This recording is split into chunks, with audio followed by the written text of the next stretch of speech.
This is the X&C Podcast, your Xbox newscast, featuring Colteastwood and Mag, hosting industry interviews and gaming talk live on YouTube every Monday night at 5 p.m. on the West Coast, 8 p.m. on the East Coast. For all of you listening around the world, X&C Podcast is available on demand on Spotify, Google, and Apple Podcasts. Welcome to the show. Join the chat, hit the like button, and let's get into this week's topics with the Xbox newscast. Yep. Welcome, everybody, to the X&C Podcast. I am the host, Colteastwood. Today, I have a special guest, a guy who gets to be the guest host, and I'm super honored to have Victor Lucas of Electric Playground TV. He's running an amazing channel, covers retro stuff, current gaming. It's been such an honor to meet him. I met him in Los Angeles, crossing the road into Play Days as I was starting my day and he was ending his. I can't believe I get to have him here. And what a golden voice and a great face, too. I mean, he's got the whole package. It's good to have you cool. here. You're very kind. Oh, man. Thank you so much. That's a hell of an intro. Thank you, pal. It's cool to see you just killing it out there, and your enthusiasm and your golden voice and your I don't know, you have such authority in the way that you communicate around all of this stuff. And yeah, I can feel the passion. And you were very kind to me at Summer Game Fest. So it was great to meet you. And we have a mutual friend, Game Seeker. Shout out, you rule, my friend. He's been trying to connect us for a long time. And I met him at an Edmonton show, I believe. It was either Edmonton or Calgary. And he's a wonderful guy, man. So it was cool that, I kind of credit him for getting us together. But it's great. It's great to meet you. It's great to hang. And thanks for having me on the show. Yeah, thank you. No, he has been very persistent for sure. And, we were talking behind the scenes, guys, how Victor and I come from 90s, 2000 era, plug in RCA jacks and S-video cables. And now we have to move into the modern era of technology. So there's a lot of history there. We used to get so much gear, so much interface to go from our consoles into our Betacam SP to record the video game footage, and stuff would track differently because of frame rates and stuff. And we had to get all of this technology just to get this material into tapes so that we could import it into our Avids and then export it as a television show. And it got more complicated as we went into HD. And then it feels like after 4K, things got a lot easier. Everything got a lot easier. It's HDMI and USB and go. You're good to go. It's crazy. Yep. Kids these days, you don't know how lucky you got it. I'm so glad you said that, because I didn't start video game content creation until the Xbox One had a game DVR built in, because otherwise I used to watch YouTubers are like, oh, I'm using fraps. And for those of you who don't pay attention to how the sausage was made when you're watching YouTube in the early days, I've had a YouTube account making content since 2006, but I just started doing gaming stuff in about 2015 or 2014. But and I want to ask you, but I mean, I used to work with analog video. Victor and I were talking behind the scenes. I used to work with buses and buttons and knobs and stuff, and everything was routed through S-video or DV cam and stuff like that, cassette tapes into a digital signal. And it was ridiculous, the amount of stuff that you'd have to do to make content.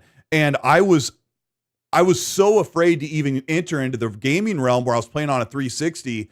I'm like, how in the world would I get that into my family computer that could barely do anything? Back then, Windows Movie Maker would only export out at 480p. So I didn't even know where to go. So I thought I would ask you, how did you get into creating gaming content for the world way back in the day? And when did that all start? Well, we had to spend a lot of money. I mean, we really did. One of our first editing machines was a $40,000 Avid, which was an old machine when we bought it, and it was only good enough to create the offline version of the show, which is the not ready for air version of the show at a lower resolution, which was probably 260p or something. And then it would have to be put into an online Avid, which we could only rent. We couldn't afford to buy it. And so another editor would take all that data, and he would massage it and help with the edits. And it was Aaron Mooney, who was our post supervisor, was the guy that was onlining all of our shows back then. But there were a lot of pieces, all the graphic content, all of it just had to kind of come together in this mothership machine, which we could only rent. And in our first season, I think in our first season, for television, we got the night shift on the Avid. So we got from 6 at night to 6 in the morning to work on the thing. And so and that was like a couple days a week. So it wasn't all week. For most of the week, we would offline it and then we would online it. But it was complex. It was really tricky, and then we wanted to make the source of the material look as good as any other television show out there, and so we were using high-end cameras and everything was expensive, and hiring the people was expensive, and it took a lot of people. But we learned and we kind of acclimated, and actually we run our classic episodes on our channel every week. We started with our 1997 first season, and now we're up into 2003, and so people can watch all those episodes. But by 2003, we were pushing up against our broadcasters saying it's time for HD, it's time for 16:9. And so you can see on our set for the first time, we have a widescreen TV. And we actually made the first HD television show about video games. We were the first production company in the world to do that. And we had to buy an HD cam deck in order to record the footage. It was for Gameplay HD, which was going to be like a higher end version of G4. It was from Rainbow Media. And so we needed to get into the HD cam format. Dude, that deck cost $75,000 for the deck. The tapes cost $200 each, and you could only put 60 minutes of content onto that tape. And so it was incredibly expensive to make these pivots and changes. One of the coolest formats was XDCam, which ushered in our ability to shoot HD out in the field. And that was Sony's proprietary thing where you actually recorded the media on Blu-ray discs, which was wild. So you could take your content off the Blu-ray and put it into the Avid or the editing software. There were competitors to Avid by that point in 5 minutes, as opposed to everything coming off the media in real time. And that sped up the editing process. Because think about it. We used to record and shoot and then take that media in real time, pump it into the computers. It took forever. Everything took forever. And it was really convoluted. And so I think that content creators today, and I'm in that group, like we have it so good. It's so easy and so like, look what we're doing right now. We're, hundreds of miles away from each other and we're chatting as if we're sitting in the same room, like this is a dream. I mean, I can barely do it now, but yeah. But even like a decade and a half ago, this is a freaking dream that this can happen this way, Yeah, it is amazing. I mean, I worked for a local video production company that half the things were held together by packaging tape. Like this guy just, he engineered stuff, he just made stuff work and would basically tape a camera up on the ceiling so he could shoot photo videos, photo montage stuff. It was crazy, but thankfully, they've made it so easy. EGM doc that GameSack put together. I don't know if you ever watched the documentary on how EGM, the magazine, was put together, where they would actually shoot with a camera the screens to get their screenshots that would go into the magazine. I mean, God, we have it so good now. Everybody's got a supercomputer in our pockets. We can do everything with one of these things now. It's crazy. Yeah, you forget how much stuff is like advanced. To take a screenshot of a Nintendo game, they had to darken the room and get the camera just right. And right now, your smartphone can auto adjust the exposure and everything, and then one click of a button, it's amazing. Or you just hit, hey, take a screenshot with your controller. It's amazing. We've got a ton to talk about, and we do. Victor and I are playing a couple of games. I'm just going to adjust my light because I feel like I'm Casper the Ghost next to you. You look so tanned and moody. I feel like I'm glowing. I'm just going to turn my light down just a little bit. Yeah, that's fine. Yeah, I'll see how it looks. I don't know if that's any better. Yeah, no, it's fine. Not better. That's good. You look great. Okay. I've been out in the sun too much. I spend about an hour every day walking with my wife, and so I probably should be taking care of my skin. But I'll be looking like an old catcher's mitt by the end of it. What was I going to say? Victor and I were talking about some of the games that we've been playing, and we have a few of them that are behind embargo, so we can't say. But I've spent probably about 15 hours this week playing Grounded 2 with my kids, which is something that I've spent probably 500 hours doing with Grounded 1 and now the sequel. And something bit my kids now they're on summer break where they're like, let's go back to the world and pick up where we left off. And it's been absolutely phenomenal. So I've been playing that. What can you talk about that you've been playing?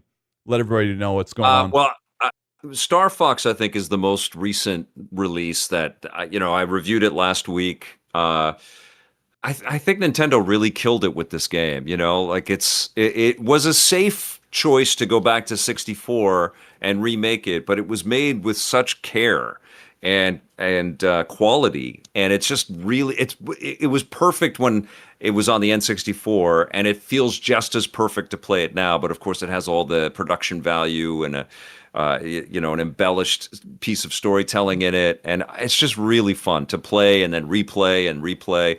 It's honestly, it's like the slickest arcade shooter that you can, you know how when you get an emulation device or you go back to an old console or something. I have one of those Evercade machines, and I pop in a Neo Geo game, and you always play those old classic side-scrolling space shooters. Star Fox is that, but it's obviously Nintendo-wized and bigger and ambitious. And now this new version, I don't know, it's just wonderful. I really have been enjoying that, and the multiplayer has been really fun. I've been playing NBA The Run, and I just streamed some Devil May Cry 5 on Switch 2, which impressed me.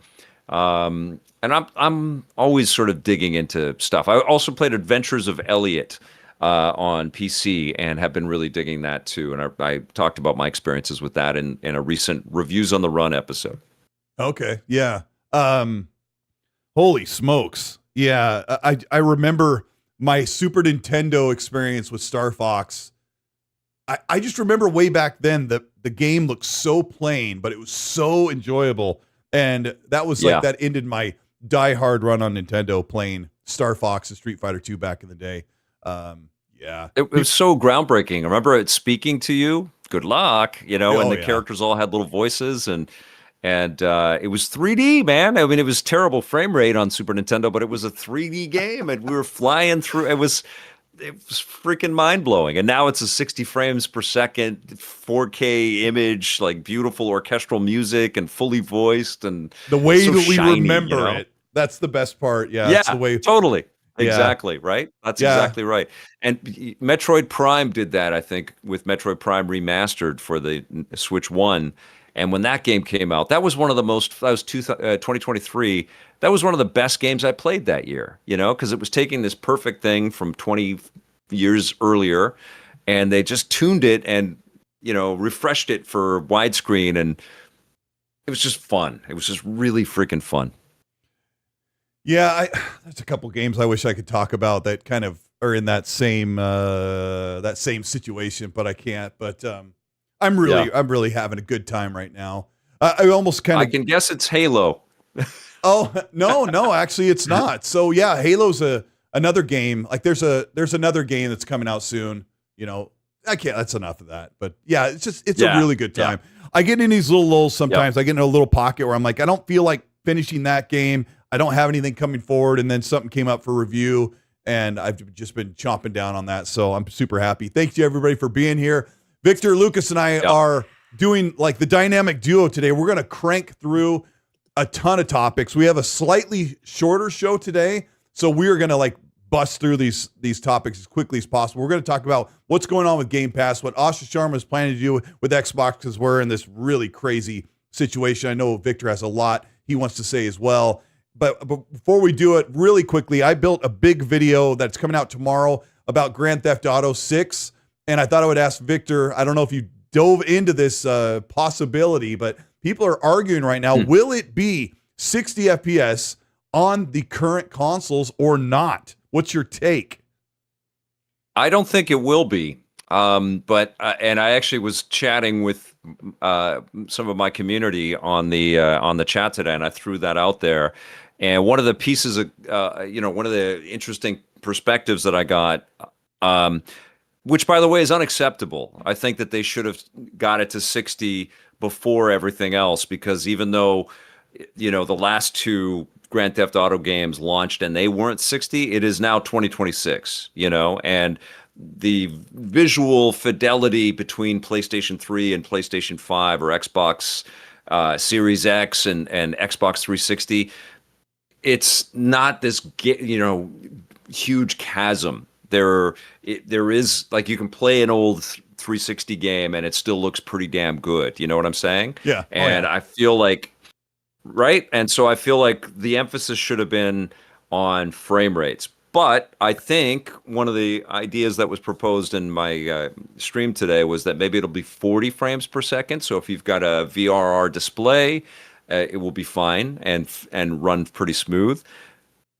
My thought, though, is that Sony will probably bend, heaven and earth to get the PS5 Pro version of Grand Theft Auto 6 to run at 60, because that's going to be a huge selling point. But I think for Rockstar, here's what I think they're going to do. They're going to launch it. It's going to be 30, and Sony and Rockstar are probably working their asses off right now to get it at 60 on the Pro. But they will do a physical version of the game next year, a full collector's edition. So they're going to get that first sale of the experience out for everybody. It's going to make all the money that it needs. It's going to make so much money. Oh, There's going to be a lot of double dippers when they eventually announce that it will be physical.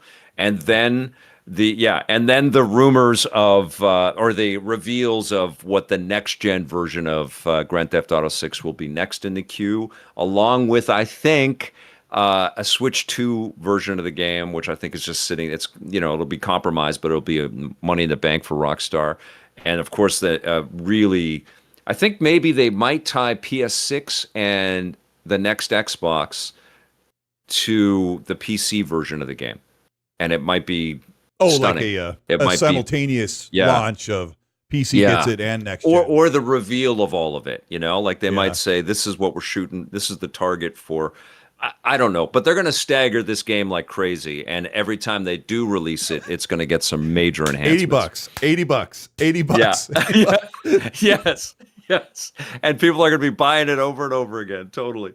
Yeah, I mean, I'll probably buy it twice, and I've heard people talk about the rumor that it's coming to Switch 2, so I can believe that.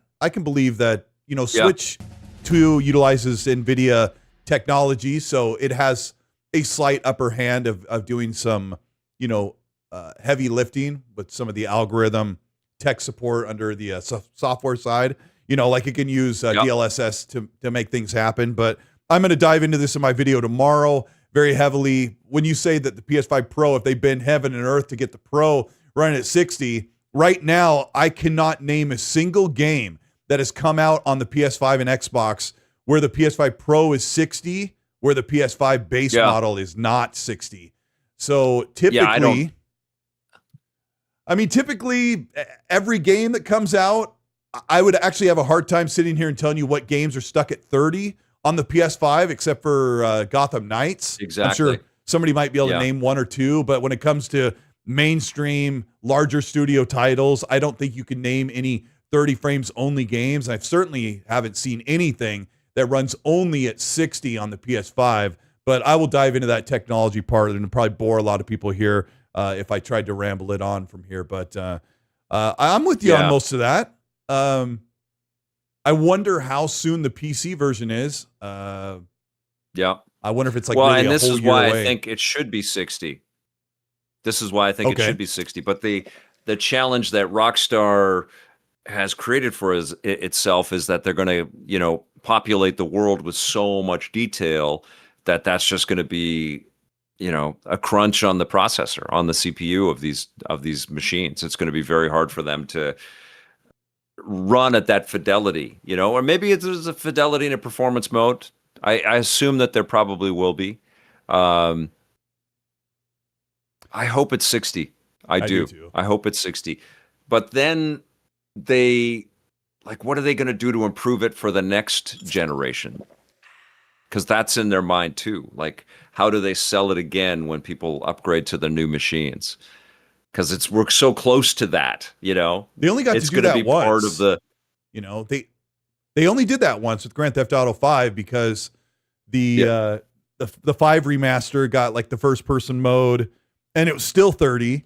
and then it got a next gen remaster on Xbox Series and PS5, and that's where they brought the 60 frames. So I know a lot of people say Rockstar never releases their game at 60 at launch. I guess you could use that, but this console, like I said earlier, almost everything runs at 60. But I'm with you. I think it's going to be 30. Yeah, it should be. I think it's going to be 30. I do. I think it's going to be 30, and they're going to like pave the road to selling it to you again. And I think that's what they're going to do. Yeah. But it's going to be an incredible game. And I think if there hasn't been a PS5 Pro game that has created that gap, this will be the one.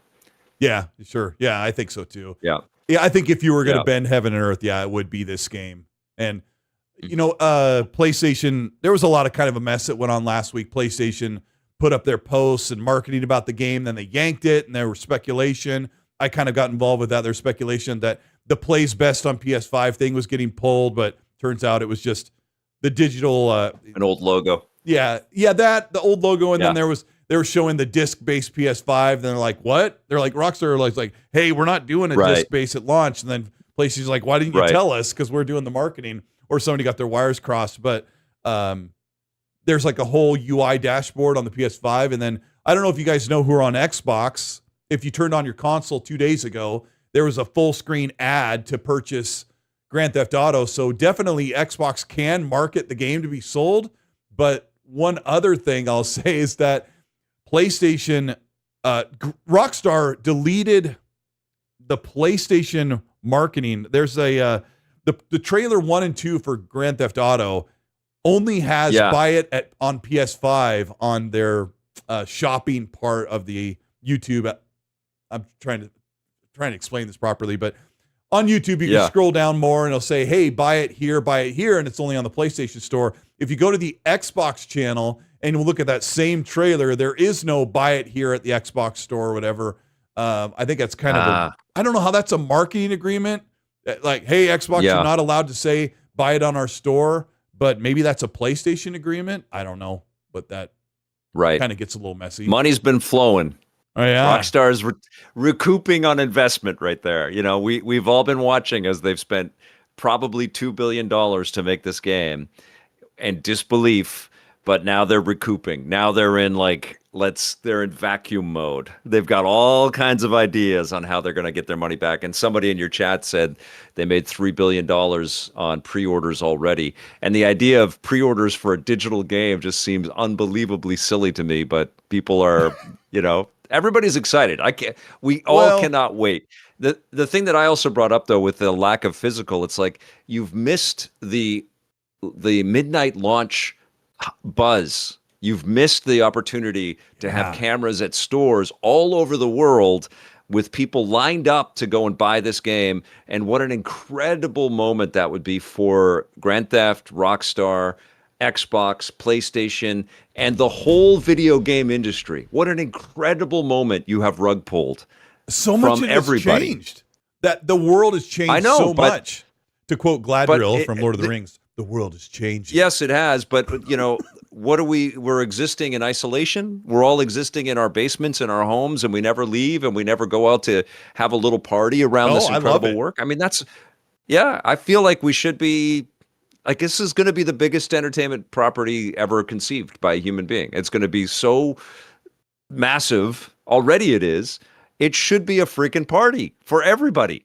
But it isn't now. We're all just going to be at home. It's like click on the app, go. It's I don't know. That's it. It should be a bigger deal. There's really no other way to do it with the digital sales. And, PlayStation 5 or PlayStation users are approaching 80 to 90% digital purchasing. And I think Xbox is at around 90%. So you look at that and you're like, you can press discs. And I don't know, like you said, there's a rumor that they might press disc at the beginning of next year. Then there's a rumor that they're not pressing disc. So we don't know if there's going to be a physical version. But my last... It seems weird to me that there isn't a collector's edition. And that's where I think they're going to... There isn't like a physical collector's edition, and they've always done that. I think they're going to make a collector's edition, and they're going to have a disc. they could do. Forgive me, but they could do a statue of Lucia for $100 and it'd probably sell really well. Yeah. I wouldn't buy it because I'm, but no. My last my last midnight release was one of my few was Grand Theft Auto 5, and it wasn't this big moment I thought it would be. I have a Walmart just a mile away from my house, and I went down there right at like 12:15. Like at 12, I'm like, okay, I'll go now. And I just got in my car and I went over there and let's see, how many years ago was that? I don't know. It's like 36 years old or something, or 38. Yeah. I can't remember how old I was when the game came out. And that was what, 2013 or something like that? Yeah. So I can't do the math, but I was like 37 years old. And Switch 2 had midnight releases last year for the launch of the Switch 2. And I went to one and it was wonderful. It was a massive line, and it was just a really wicked celebration. People dressed up in costumes and people very excited about all of that. Different audience than Grand Theft Auto. It should be a big deal, man. It should be a big deal. I bought Red Dead Redemption 2. Wasn't a midnight opening, but it was a retail buy, and it was a big deal. It was packed, and I don't know. I've been covering this business for so long, and I just want more people to care about it, And I think by siloing it and making it all sort of for the people that are already in the club, I think it removes its appeal to the passersby, the people that are busy with other things. They're just not paying attention anymore because they don't have. Like I look at game stores, they're like the temples to this industry. They're like where we go to pray. We go in and we see this beautiful work, this art. We get excited, and anybody walking by and they see us going into that stuff and they think, "Oh my God, that's cool." Okay, those guys are fired up for that stuff. As long as you make your store pretty fun.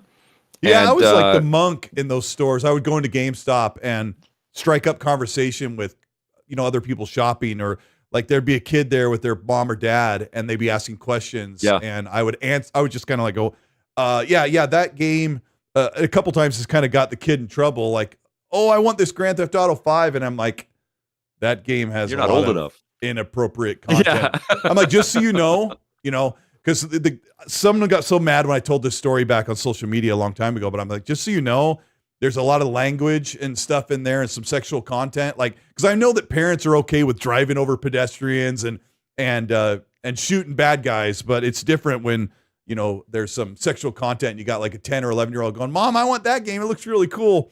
And I was that guy. But real quick, when I was, that's good. Yeah. I mean, one day I thought, hey, my kid will it's so funny. My youngest is 15. He's never asked me for a rated M game. So like the kids these days, that's not what they play. They're playing Roblox, Minecraft and stuff. But I know that's the other problem.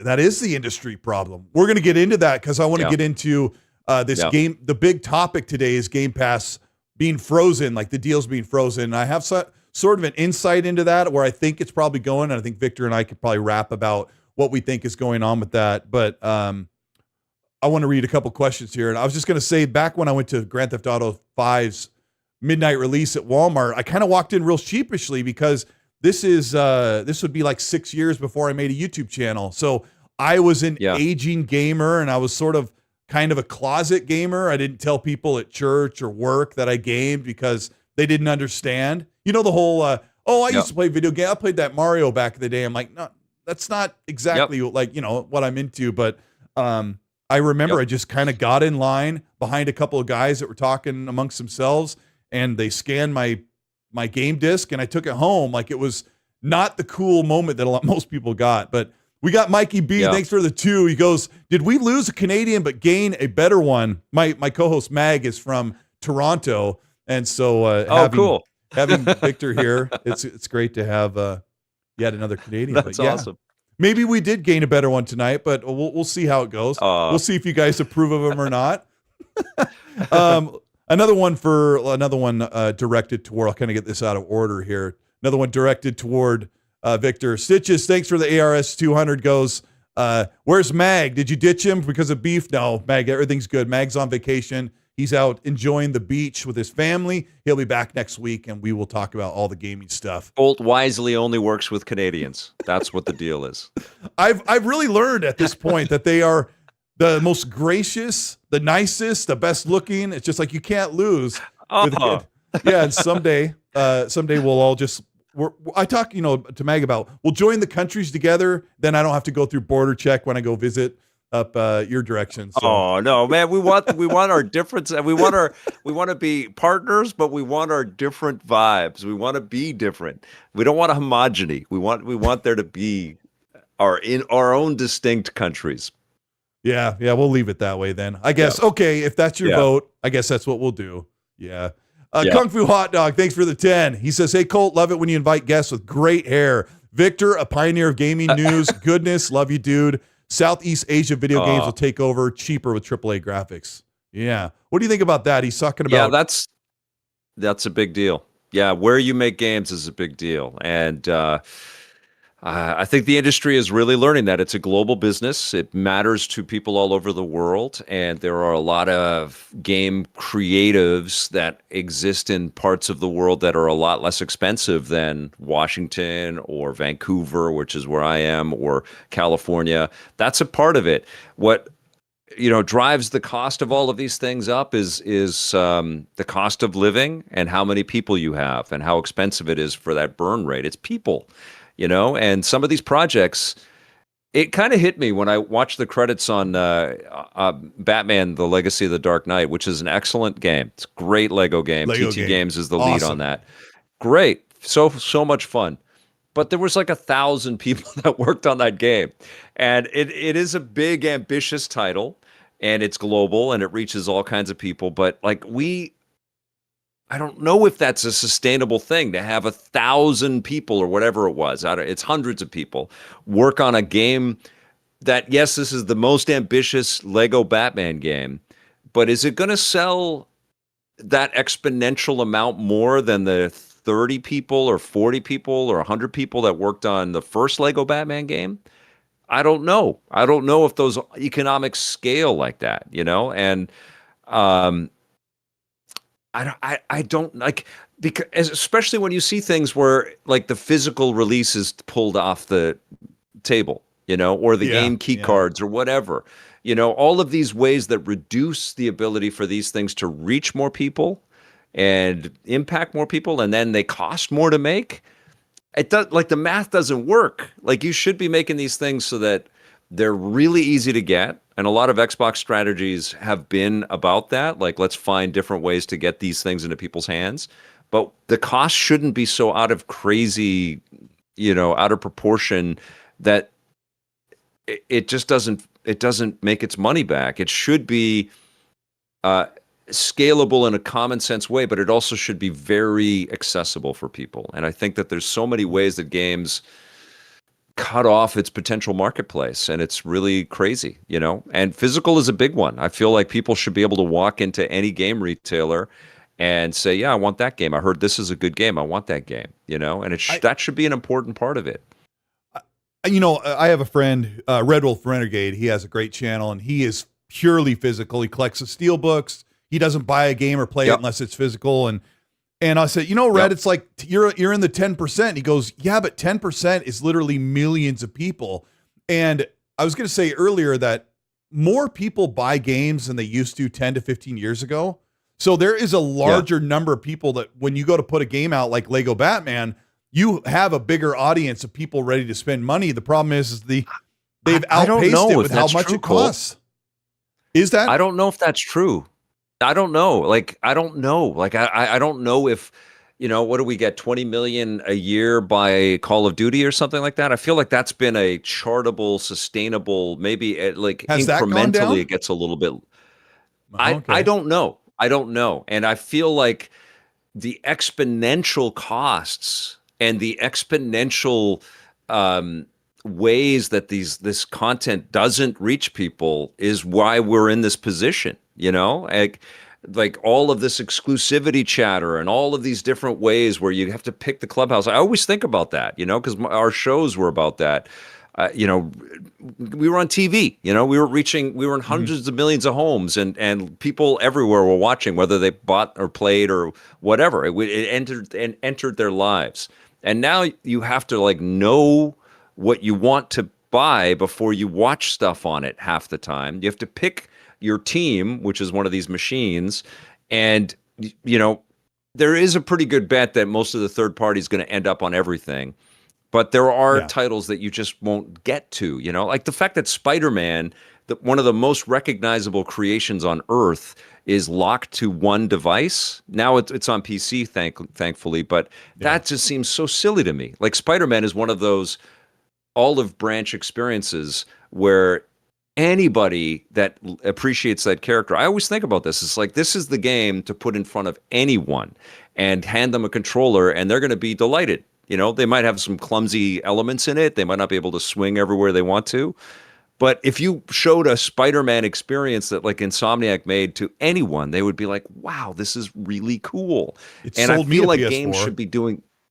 Yeah. I feel like games should be doing that a lot more. And they should be saying, come on in, man. The tent is big. Come on in. And instead, you got to know all of this crap before you, you know, take a bet. Like, oh, is this gets 4 more frames per second on this machine, or my buddies all bought it on this machine, or you know, and it's cheaper over here, it's more expensive over here. Do I have a physical thing? I bought the game. I don't have internet on my machine. My game.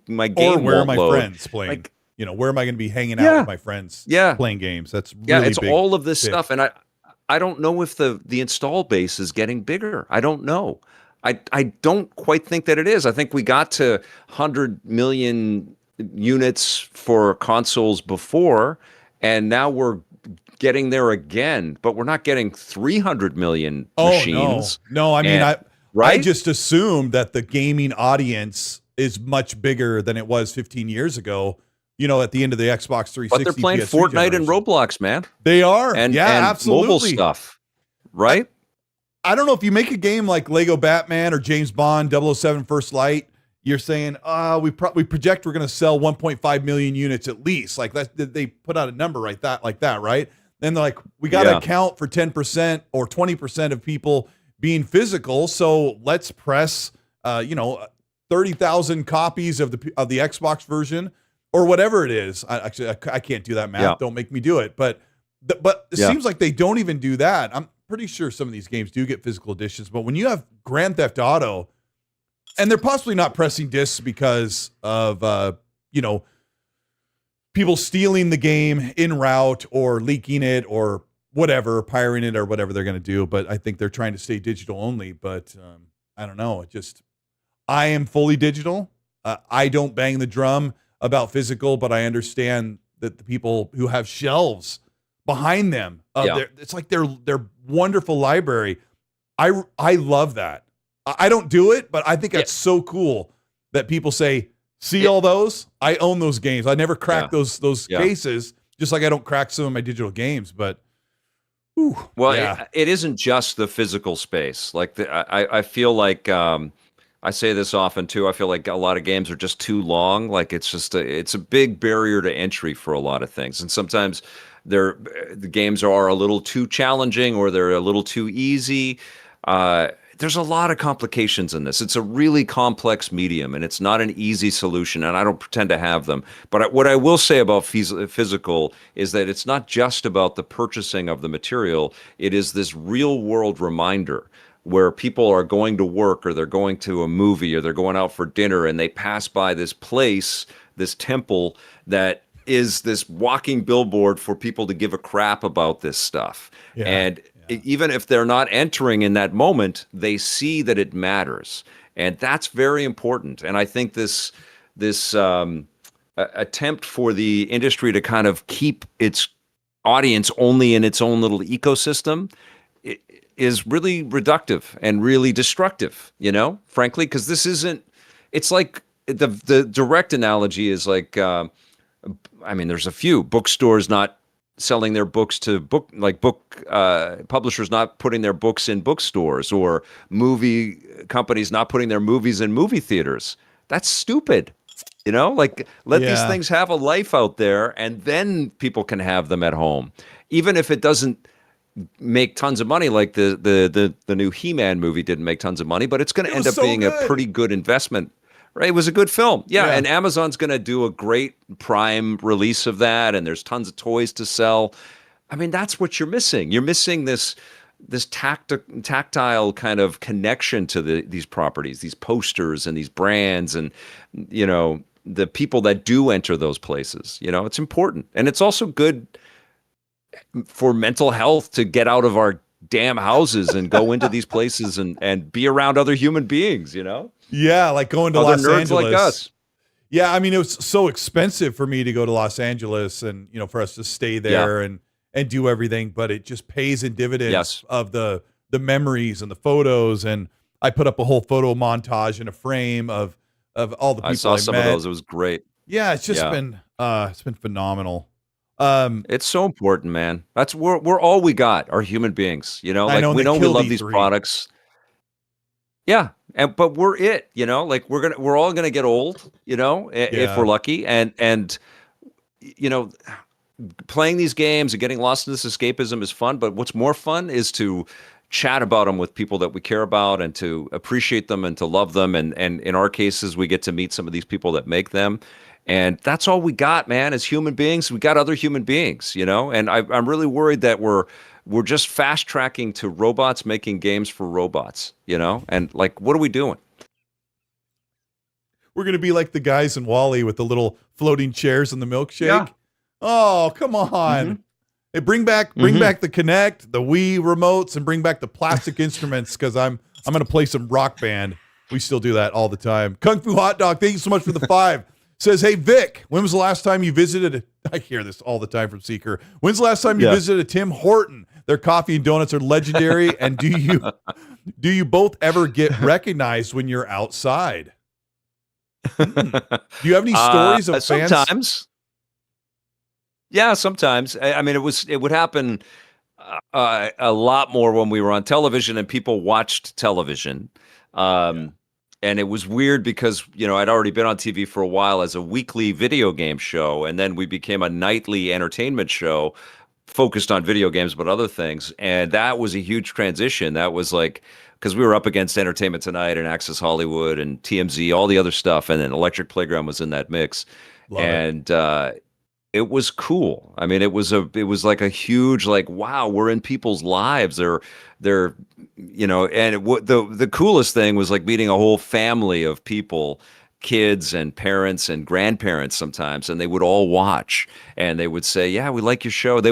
Often they wouldn't even know my name, but they would know I was the video game guy. You're the guy. But the weirdest stuff, you're the guy that brings us the cool previews and footage of these awesome looking games.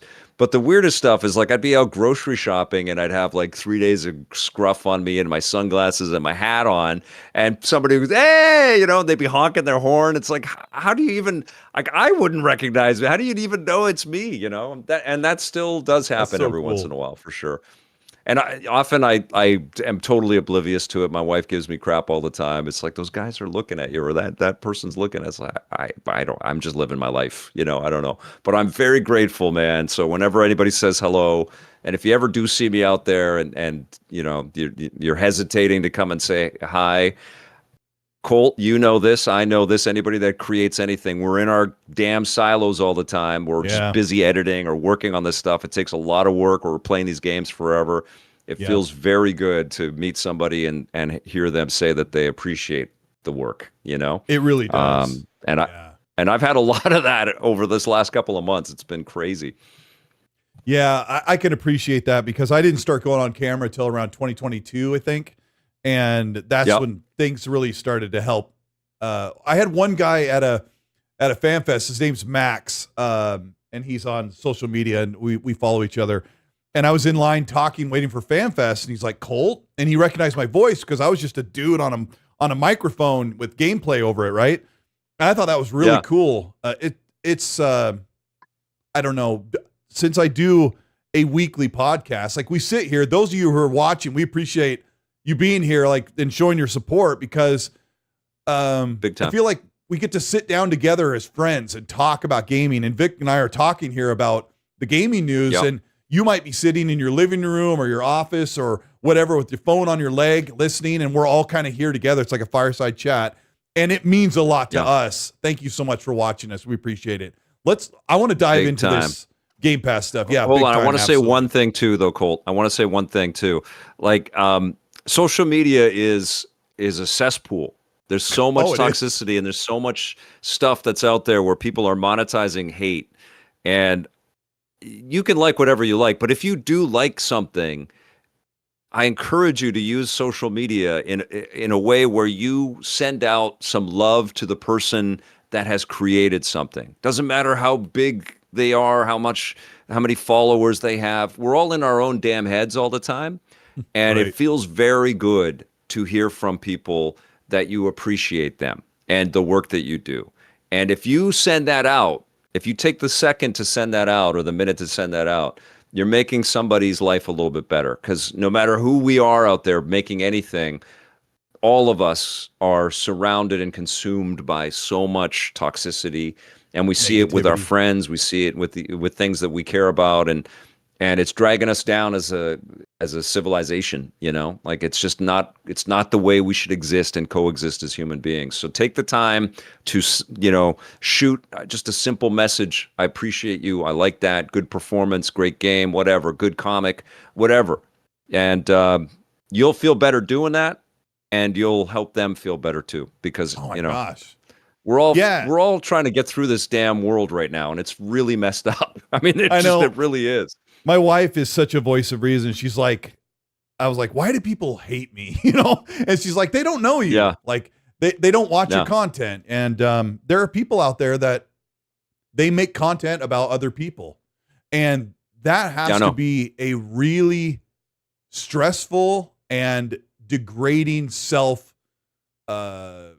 energy to make content about other people you don't like. I couldn't imagine it. When I have to sit down, it would be brutal. You got to sleep at night, and you got to like let that bile sit. But then the other side of it, Colt, is like, money is weird now, and how you make money now and it's going to get more and more strange. And I think there's going to be this really big movement from a lot of people to just sort of go into this, because it feeds itself. If we are a bunch of people that will look at car crashes, all of us as human beings, and people like to just create this car crash kind of vibe over and over again out of desperation. But yeah, you're right. It can't feel good for the soul. Yeah, I have this crazy luxury, brother, of being able to look back on 30 years of my life. I have this unbelievable thing where. And I wish this for everybody, but I get to look at me as a young man dreaming up this show with my friends and putting it out there. And I watch it and I see all of us bumbling and trying to figure it out, but I'm so proud of it. I'm so proud of our ambition to do it, and I'm so grateful that the companies that we visited and the viewers that were there to watch supported us, and I want more people to really have intention with what they put out there, whatever it is, and to think about how it's going to exist in the world, and for them to look back on it with pride. And I don't know if people are building stuff out of hate if they feel that. I feel like there must be great shame in all of that too, to spend half your day hate tweeting or hate video posting or whatever. And I don't know. I can't see the value in that. Yeah, that's what I was trying to say, that, they're trying to grief people and send misery their way, like calling them out in front of other people. But it has to feel horrible internally to do that and be that type of person and make that content and live in that world. I was talking to a good friend of mine. His YouTube friend has a really successful YouTube channel, but most of it is like the video game's crashing. It's over. Studios are cooked, and he does a lot of that content. He loves video games to death, this content creator. But when he starts to make content like I do or you do, like, hey, I'm really excited about this. Hey, this is going to get better, or this is amazing. This is exciting. His chat eats him alive. So, I mean, I wouldn't know it any other way. 95% of my content is I'm so excited about this upcoming tech game or studio or whatever. And then the other stuff is like, oh my gosh, they just hiked prices. They're doing this to Game Pass. Part of that's we're going to be talking about today. But I can tell you with impunity that with 9 years of creating content, I have a lot of views and success talking about the stuff I love, because this hobby is absolutely amazing. Thank you for giving that short speech. That, like, I know that's stuff that just rolls right off the top of your head because this is how you live, and I really appreciate that. Guys, give big thumbs up for Vic on that. I want to talk about Game Pass freezing, this frozen deal thing. I'll set this up before I have Victor take the reins on it, but there are reports that Xbox is telling third-party partners who would be putting their games into Game Pass to hold off on discussions or possibly freezing upcoming deals. What I think is happening, because we don't know yet, is I think that Asha and her team have said, okay, we're in the works with such and such studios and publishers on games that are coming up in the next year or so that are going to possibly be coming into Game Pass day and date, or older games that we're going to bring in, like, hey, that game's been out a year or two. We'd like to bring it into Game Pass in February or whatever. I think what's probably happened, it's just my speculation, is that Asha's told the team, hey, let's hold off on signing and securing some deals because we may change what kind of content goes into Game Pass moving forward. The last thing I'll say is I think Asha might be looking at instead of 500 games in Game Pass for $25 or $27, maybe we put 200 games and they are cultivated to be a higher caliber or higher grade. We reduce the amount, and then we can position the pricing and maybe draw in more subscribers because there's more stuff that most people want. I don't know. You saw this report. What was your first thought of what do you think's happening? I think they're really tightening the belt is what they're doing. I think that they're looking at how to salvage initiatives and to create a straight line to profit, and they're rethinking the whole thing. And Game Pass has been messy. I love it. I think it's a valuable service for consumers and super fans like us. But it is a problematic service because so much of the content that's on there, has very little chance to succeed in the Xbox ecosystem if people can just pay their monthly and then they play the game and they never would think about buying it, obviously. And I think there needs to be a bit of a rethink on the whole offering there. First of all, I think that there should be a much broader offering in classic content. I think that is a wonderful way to manifest great morale with the existing Xbox user base, and I really hope that Microsoft is thinking along those lines, just in, bringing in and spending the money on getting that licensing shored up so that it is the ultimate way to be able to play a lot of this classic material.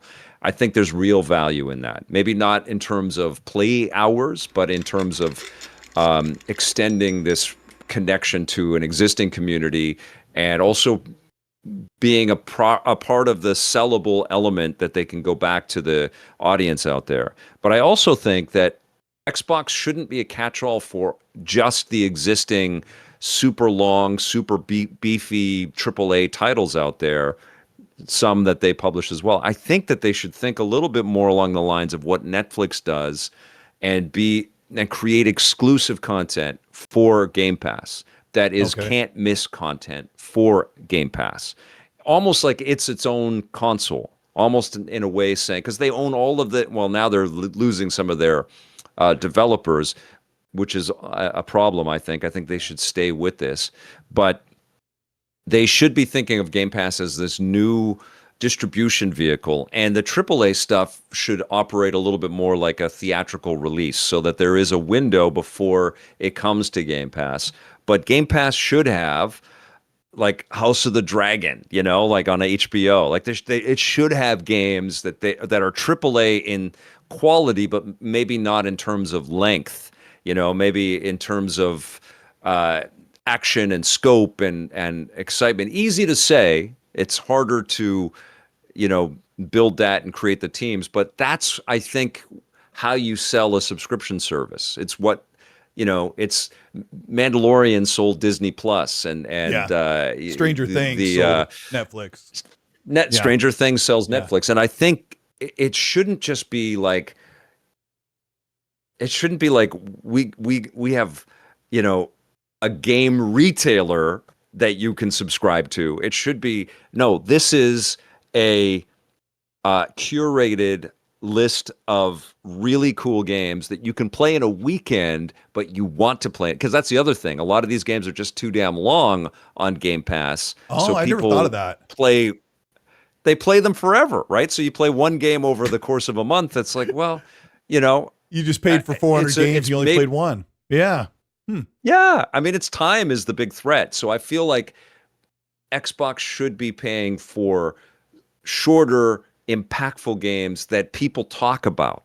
And a mixtape, I think, was one of those kinds of games. Like, it wasn't exclusive to Xbox, but mixtape was, even if it's not the game that we as players wanted in its full form, it was a coffee, it was a water cooler type thing to talk about. And I think, and it was short, and it was still valuable for the people that loved it. And I think that there should be more of that. I think that that's how you get people in. And honestly, like, so much of the streaming mentality is really lessons learned from the way that the BBC and other broadcasters around the world have created content. They have these 6 to 8 episode impactful seasons, and then they're out, And instead, video games are so connected to, like, hours equals price. And when you're on a subscription service, that's not the equation. You want people to watch or play something and then move to the next thing. You want the next thing queued up. And I think the quality there should be amped up. It shouldn't be like just old indie games, which are good, but it shouldn't just be that. And then these AAA games that take your whole month and then you're not checking anything else out, Yeah, I think time needs to be factored into this in a big way. Yeah, I think most of the content on Game Pass probably largely gets ignored month to month, and they know that. Yeah. So if they're looking at, I'm sure they can look in one screen, it can show you all the games and how much they're being played, and there's this whole thing off to the left of games that just don't even really get touched in the grand scheme. And I said, hey, GameFly was such an amazing idea a long time ago when I used it, because the game that's coming out, you can have that in 2 to 3 days or 2 weeks, depending on how full the queue is. And so back in the day, in the 15, 20 years ago, everybody wanted to be on GameFly that wanted to be able to get games for cheap, because the brand new Transformer game is going to be on there, and if you put it on your queue, it's going to be there a couple days later, and you got it. And Game Pass doesn't have that. I guess I would ask, you can't always bet, like, you could take a game like Mixtape and say, oh, maybe that'll do well, or the studio has a good pedigree of making great games. That'll be a great Game Pass get. But then there's, like, what I want to ask you about is, like, the reactionary content. Like, can Xbox say, holy crap, Dave the Diver just came out, it's been out a week, it's blowing up, we need that in Game Pass ASAP, what's it going to cost, right, or how soon can that deal happen? I feel like Xbox says, oh, we grab stuff and maybe we'll get it in 9 months, but that takes time. Like, can they be reactionary and say, hey, this is hot, we need this in Game Pass ASAP? You think that's possible? The challenge Xbox has right now, I think, is there's going to be a real hesitation to trust what's going on. There's going to be a lot of publishers and a lot of studios really questioning how into this they are. And the other challenge that Xbox has is that there are like 5 or 6 businesses in the video game industry over top of a collection of dozens of really powerful and incredible game development studios. And they need to shore up their whole messaging around this. But I do think that they should think about Xbox Game Pass as a console. They should think of it as a distribution mechanism. It is a platform. It should have not just an exclusive to Game Pass. It should have stuff like you can play something on Game Pass, but you could also buy it somewhere else. It should be, we put this AA or AAA experience on this service, and so you should subscribe to play this game to be on this service. That's a separate business, though. That's the thing. Is like they're trying to be a console maker, a cloud technology delivery service, which is also very expandable for games. for B2B and all kinds of other ways too. But they're, this mega publisher over top of like several other really sophisticated multi-platform publishers.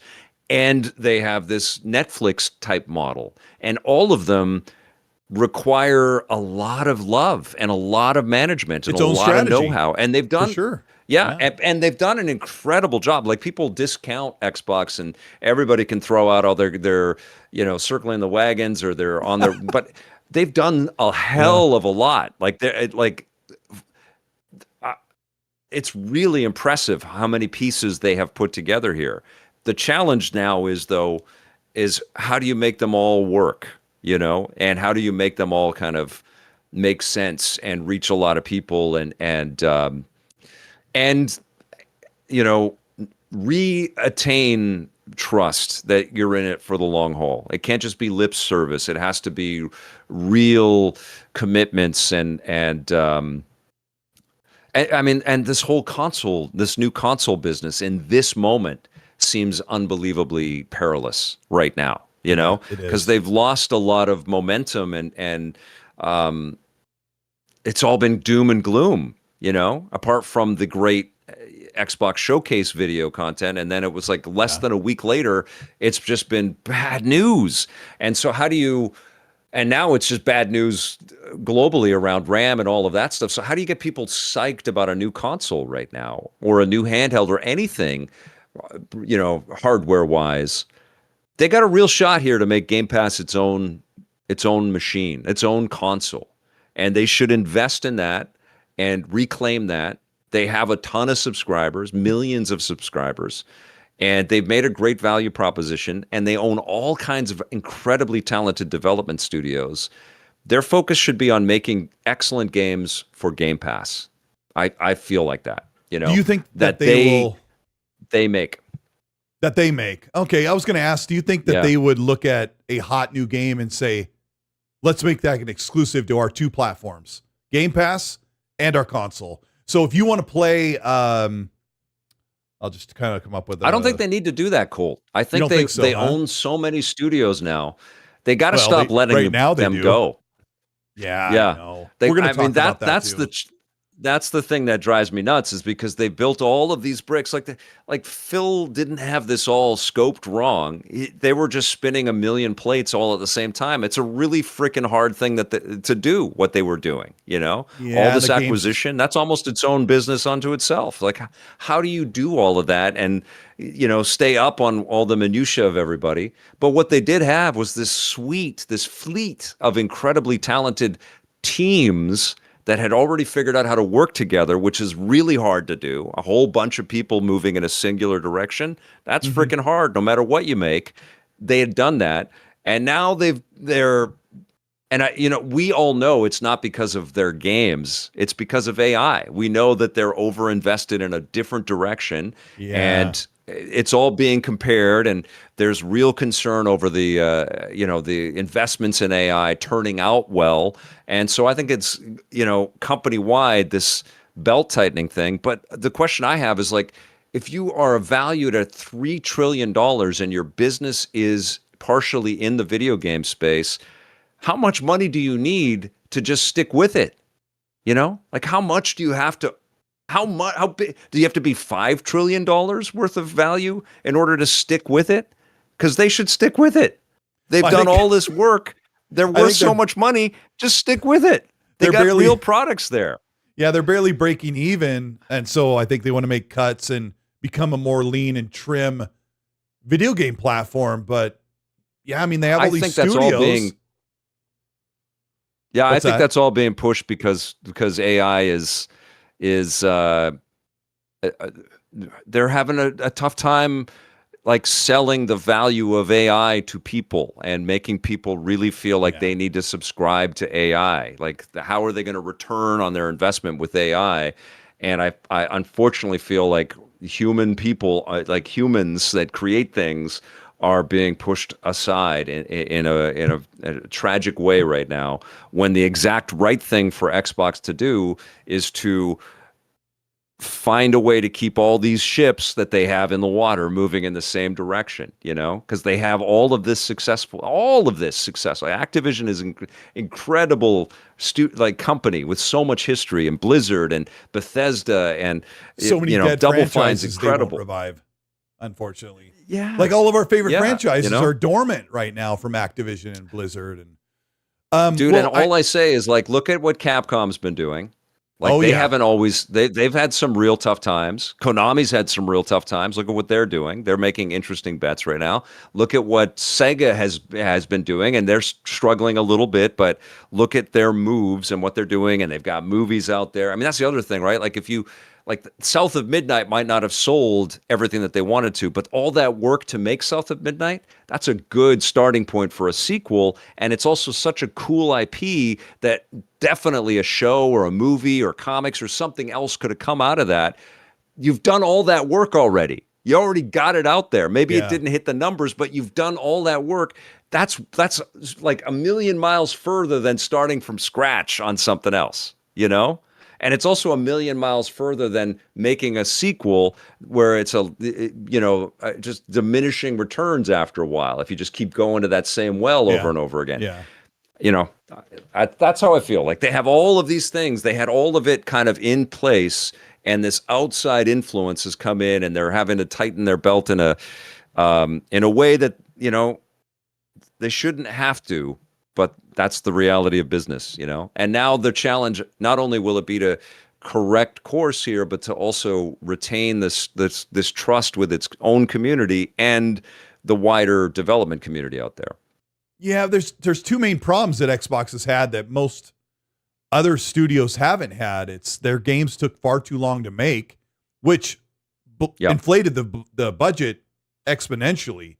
And then once the games came out, they didn't sell enough to even turn a profit at all. They lost a lot of money.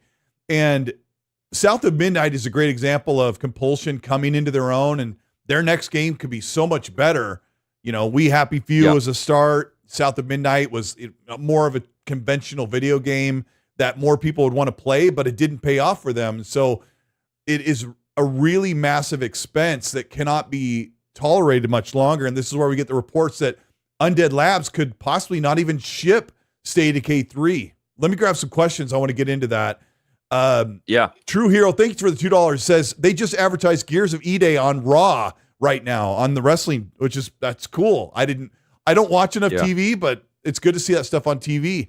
Bit for Naldi, thanks for 39 months. He says GTA is made. Oh, you read that already. They made over $3 billion. That's I don't know if that's true, but when I see that report, I'm like, it's probably kind of close. I think it's probably doing phenomenal. I think it is. Yep. Yeah. Yep. Italian Gangster, thank you so much for re-upping on the channel membership. Appreciate you. Tonight, when we wrap the show, Italia, I'll have early access for members who get to watch my video. I would have put it up public already, but I've been busy getting the show together. Thank you, everybody, for being here. But that video will be available to you in about an hour. I'll have it on there, and you can watch it early. You can be in the chat. The channel membership stuff I do is just I usually make the video in the evening. Not a good time to release a video. That's a good time for me to finish it because I spend 4 or 5 hours creating content. And then I schedule it for 7 a.m. in the morning, so it's there fresh. So hopefully, contrary news doesn't drop before my video goes public, as it always is that way, So my video is about Grand Theft Auto, and just watch tomorrow. Rockstar's like, hey, we wanted to answer this question, and my video is null and void, but we'll cross the fingers there. Kung Fu Hot Dog. That's the challenge with news, right? Yeah, and I mean, we were talking about you creating stuff and analog and digital and all this physical equipment that you have to have somebody help you carry, and then you got to put the stuff up, and before you know it, all that news could change. And we had to ship physical tapes, man. And we had we were getting FedExes every day with physical games. It wasn't a code that was sent to us, and we'd have things scheduled, and we'd be waiting for the damn FedEx so we could take it in and play it and record it. And sometimes there'd be a problem on the tape that we'd send, and we'd have to pay for a flight for one of our production assistants to get on the plane with the finished tape and go to like G4. We had to do that a couple of times. We had to send stuff out to Toronto a couple of times. It was crazy, actually, physicalizing all of this stuff, which I know that's been the attractive part for the game industry to start to move to physical, because like trucks get stolen and stuff gets leaked, and there's just so many pains in the asses around physical. But I don't know, there is still tremendous value over that social connection. Yeah, there absolutely is. We do have it so easy, I can upload my video to YouTube in about 10-15 minutes, and then everything is taken care of. But I'm super happy I'm able to do that. Kung Fu Hot Dog says, midnight launches were the best. Last one I went to was Max Payne 3 in 2012. I think the eventual game size will be 1 terabyte. He's talking about Grand Theft Auto. I don't think so. I'm pretty sure it's going to be like 250 or 200 or something gigabytes. But yeah, Etsy Lucia's statue is better. Yeah, did somebody actually make one in Etsy? Probably. That's hilarious. Probably, yeah. Yeah, I got a couple of comments and love for Victor. We got G Money says, much love to the OG Victor. And Matt McConaughey says, holy Colt, Vic's EP was my childhood. He's a legend on Canadian TV. That's awesome. Victor Lucas makes this show sound very smart, says Cyber Gunter. Yeah, thank you for upping the IQ a couple of points here tonight. Appreciate that. Oh man, well, thank you for having me. I don't have all the answers. I just have lots and lots of time to think about it and ruminate and a lot of perspective. I mean, I was there when Xbox was launching. I was hanging out with Seamus, mostly Seamus, but Ed Freeze and all those guys, and they just had stars in their eyes, and they were just, some of them were moving over from, like, I think Ed was working on the Office apps like Word and Excel, and he was a player, and he wanted to be a part of this launching this huge component. And I think what also people forget about with Microsoft is that they've always made hardware. They haven't made hardware first, but they've always made hardware. They've made controllers and Surface laptops and mice and all kinds of stuff for the whole history of the company. And I don't think they're going to get out of hardware unless they're going to shut down Xbox completely. But I do think that they have so many plates spinning that they need to figure it out. It's almost like they need to have like a new boss just on Xbox and a head of programming, or on Game Pass, just on Game Pass. They need to have a head of programming just on the Xbox publishing side. I think that Activision should be multi-platform. I think that Bethesda should be multi-platform. You don't take those things off the board with all of their built-in relationships and say, now you only make stuff for this quadrant, when they've got a 30. You don't buy them to just make them smaller, right? I mean, that doesn't make sense. And I mean, the idea was to, make Xbox bigger with their power, but They do. They just haven't sold the games to the level. Like Starfield didn't hit the numbers that was expected. Indiana Jones didn't quite hit the numbers that were expected. But they're good games. And indie, like, that breaks my heart. But I think Lucasfilm made a mistake on just spending way too much time in between these movies. They just didn't capitalize on us. They should have said, within 5 years, something new around Indiana Jones is going to be there. But they just spent way too much time. I mean, I loved Indy. It was my game of the year when that came out. And I think somebody asked if it should have been an exclusive. No, it shouldn't. Bethesda published it, and Bethesda has been making games for all these different machines for a long time, and that should have been in the thinking. That's what I'm saying. Xbox as a whole has so many different divisions, and so many, they're too big for Asha or Phil to run it all. It's too much, Yeah, I mean, I said many years ago that Matt Booty needed someone else to help him with Xbox Game Studios.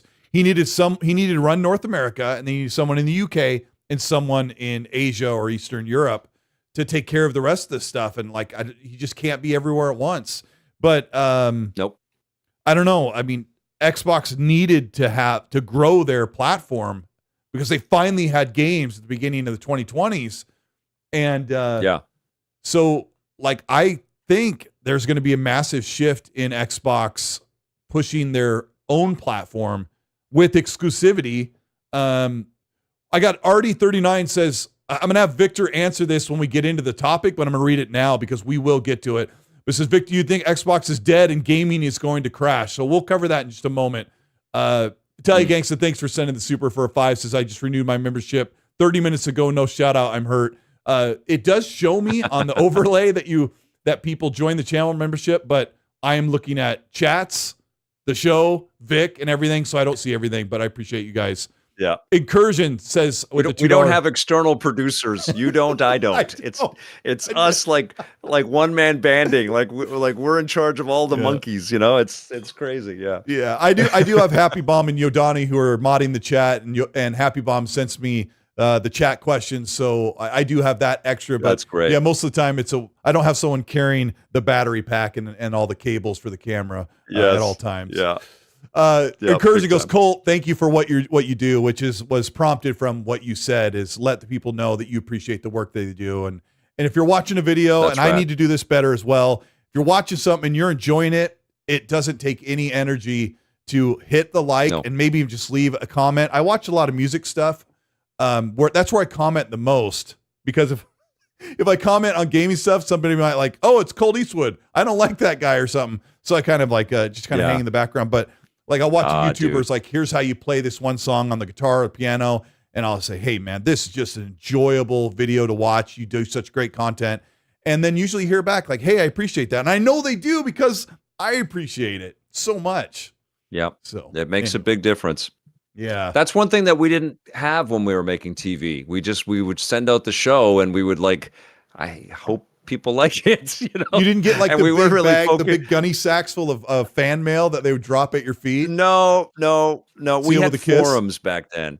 Yeah, we had forums on our channel, on our website, on electplay.com, and then we had forums on the G4 network, and so we connected with people a little bit that way. So this whole era of instant connection is wonderful, but it is problematic sometimes because I think people they're hiding a little bit behind their anonymity, and people say some things, as you know, as I know, that they maybe wouldn't say if they were face to face with people, you know. But that's why like taking a second to send some love is a very good thing. Yeah, it's very easy. Like Gaming Daryl says, so glad Victor's on the show tonight, and I am too. I'm having a good time. And oh, that's great. I mean, you're making me feel I am not related to George Lucas. People are questioning if I'm related to George Lucas. He's a hero. I met him at the very first E3 in 1995, and I was bouncing around him, and I gave him my card, and I said, "My name is Lucas too." And I've talked to him a couple times since then.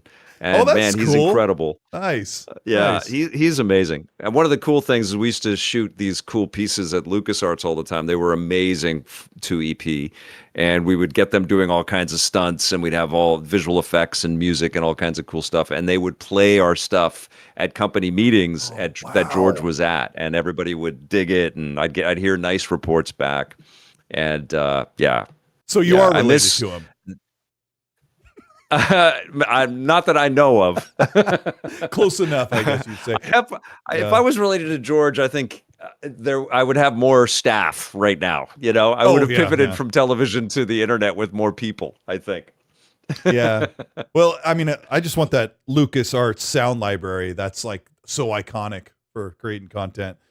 Meat Puppet, thanks for the channel membership of 48 months as a wave. We got Game Seeker, our good friend Game Seeker with a Canadian 50. Thank you, bro. Vic, I talk to Game Seeker every day. Like we message each other. We get on and play games. He's such a great person. And I'm just going to give my appreciation to the people that I've been able to hang out with and talk. Like King Fan Man was in the chat. And some of these content creators are just gaming fans that love gaming like we do. You've all become really great friends. We really appreciate all your support and your advice and everything. Game Seeker says, glad to see you two finally teaming up. Love it. Vic, who was your favorite co-host over the years on EPN? I think I might know. Laugh out loud. Confirmation, please. Who was your favorite? I actually enjoyed, I loved working with all of them.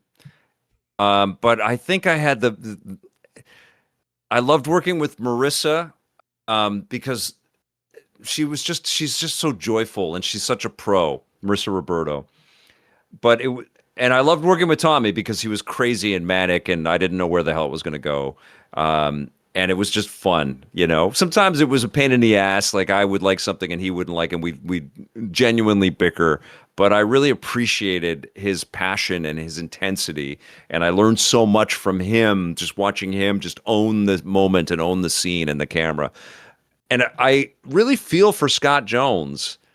Like I really jived with him because he was so erudite. He's so smart, you know, and articulate. And he was a writer. And I hired a lot of writers. And he had a really fantastic voice around what he thought about stuff. And because of that, he really challenged me. He really made me a better presenter. And he really made me get into my thoughts. And and I also respect that he had to step into the role because there was a time when Tommy had left the shows and I was working with a bunch of different people, which was a really cool time because it gave me the chance to become more of the point person for everything. Because I'd never conceived of these shows for me to be the host. Like Tommy was our host at the beginning, and I was his co-reviewer. You know, I was kind of like the correspondent. But I did become more comfortable there. But then when I started to bring in Ben Silverman and Mark Saltzman and Jeff Keighley, all these really cool people, crazy, and work with them, I learned to be a better host with them and directing them and working with them. And then Scott had to kind of step in when I asked him to be the co-host and own that space and own that spot. And he really did. And he was just a wonderful collaborator. He had his own quirks. We had our own, it was not always just roses. But I loved working with him. Yeah. He was great. We shared an office and we were making 2 daily TV shows. And so we were just around each other all the freaking time, and playing and watching and going to movies together and reviewing all kinds of stuff and going to events but man, I missed that. I missed that camaraderie and that collaboration. Just incredible. What was I'll be big fanboy here, but what was Jeff Keighley like in the beginning? Because I first watched him in 2006. And I think that was in the early few years of what he was doing. But I always thought he was like an incredible talent, just made for TV as well. You worked with him really early on. What was that like? I've known Jeff since '95. Jeff was in our pitch packet. Yeah, Jeff was writing for papers in Toronto. He's Canadian as well. And he wrote an endorsement for EP as we were pitching the show because we sent him an early demo tape and he said, yeah, this would be cool. And so because he had a byline in the papers, we thought, okay, well, let's include that in our packages to broadcasters. And as Tommy was filtering out, there was this new opportunity to bring in another because I was in so many segments. I was traveling all the time, and Jeff was in LA, and Tommy was becoming increasingly busy. And I thought, okay, well, I know Jeff, and I think he is ready to be in front of the camera. I think he obviously he knows everything about games. He's incredibly passionate for it, and he's very serious and very driven, and he's very focused on the work that he's doing, and he also has a really keen business mind. And I caught all of that. And what I got to do with Jeff was I encouraged him to be more playful and have more fun and be a little performative because I got to be the director in those pieces. And I loved being a director and I loved working with him because he took direction and he would, in the middle of us, we did a couple of Battlefront pieces together that I remember were a lot of work in a day, lots of shots, lots of camera angles, lots of background actors and stuff that had to be directed. And Jeff was right there, with questions, and then he'd get into a battle inside of Pandemic Studios or something like that, and he would just be having to duck and act and get this material, and he was just game for it, even though he was busy. I remember because we did this big elaborate shoot for Battlefront 1 that was shot in the forest near LucasArts, and we had all the Golden Gate Garrison there, and it was just big and really fun, and it took all day to shoot. And then we did something similar for Battlefront 2, but it was in the Pandemic offices. Rest in peace, Pandemic. They were an incredible company. Amazing. Well, we were so disruptive in there, but Jeff came into the shoot and he says, I've got 4 hours, Vic. And because he had something else because he was already on G4, I think at that time on doing other things, but he was hustling. And so we had to get everything done in 4 hours, and we did. And he was like, because I storyboarded the whole thing and we put it together, and he was there, and all the, other people, all the interviews, everybody, we just hustled and we got it done. And he's like, dude, I appreciate that you did it in 4 hours. That's amazing. But he was, I think appreciative and fun and good and solid to work with, and just a pro, like he took it seriously. He always just took it seriously. He is very much the person that you see on the award shows, and in his live streams and his connections with people. He is very smart and very driven and very passionate, and cares very much, just like you do, just like I do, about the health of this business. Yeah. It is. I followed his stuff for a long time, and I'm glad he saved E3 in his own way. I look forward to that show. And we were just there. I want to get into that'll transition us right into the news that Undead Labs could possibly be closing. I don't know if Xbox is going to sell off the idea of someone else to publish State of Decay 3, or if they will publish it, or if they will say, hey, I don't know where it's going to be at the end of this summer, but you guys are on your own. I don't have any insight into this. Jason Schreier has spoken up today about what he's hearing. He says that 4 studios are in talks to be closed or sold off.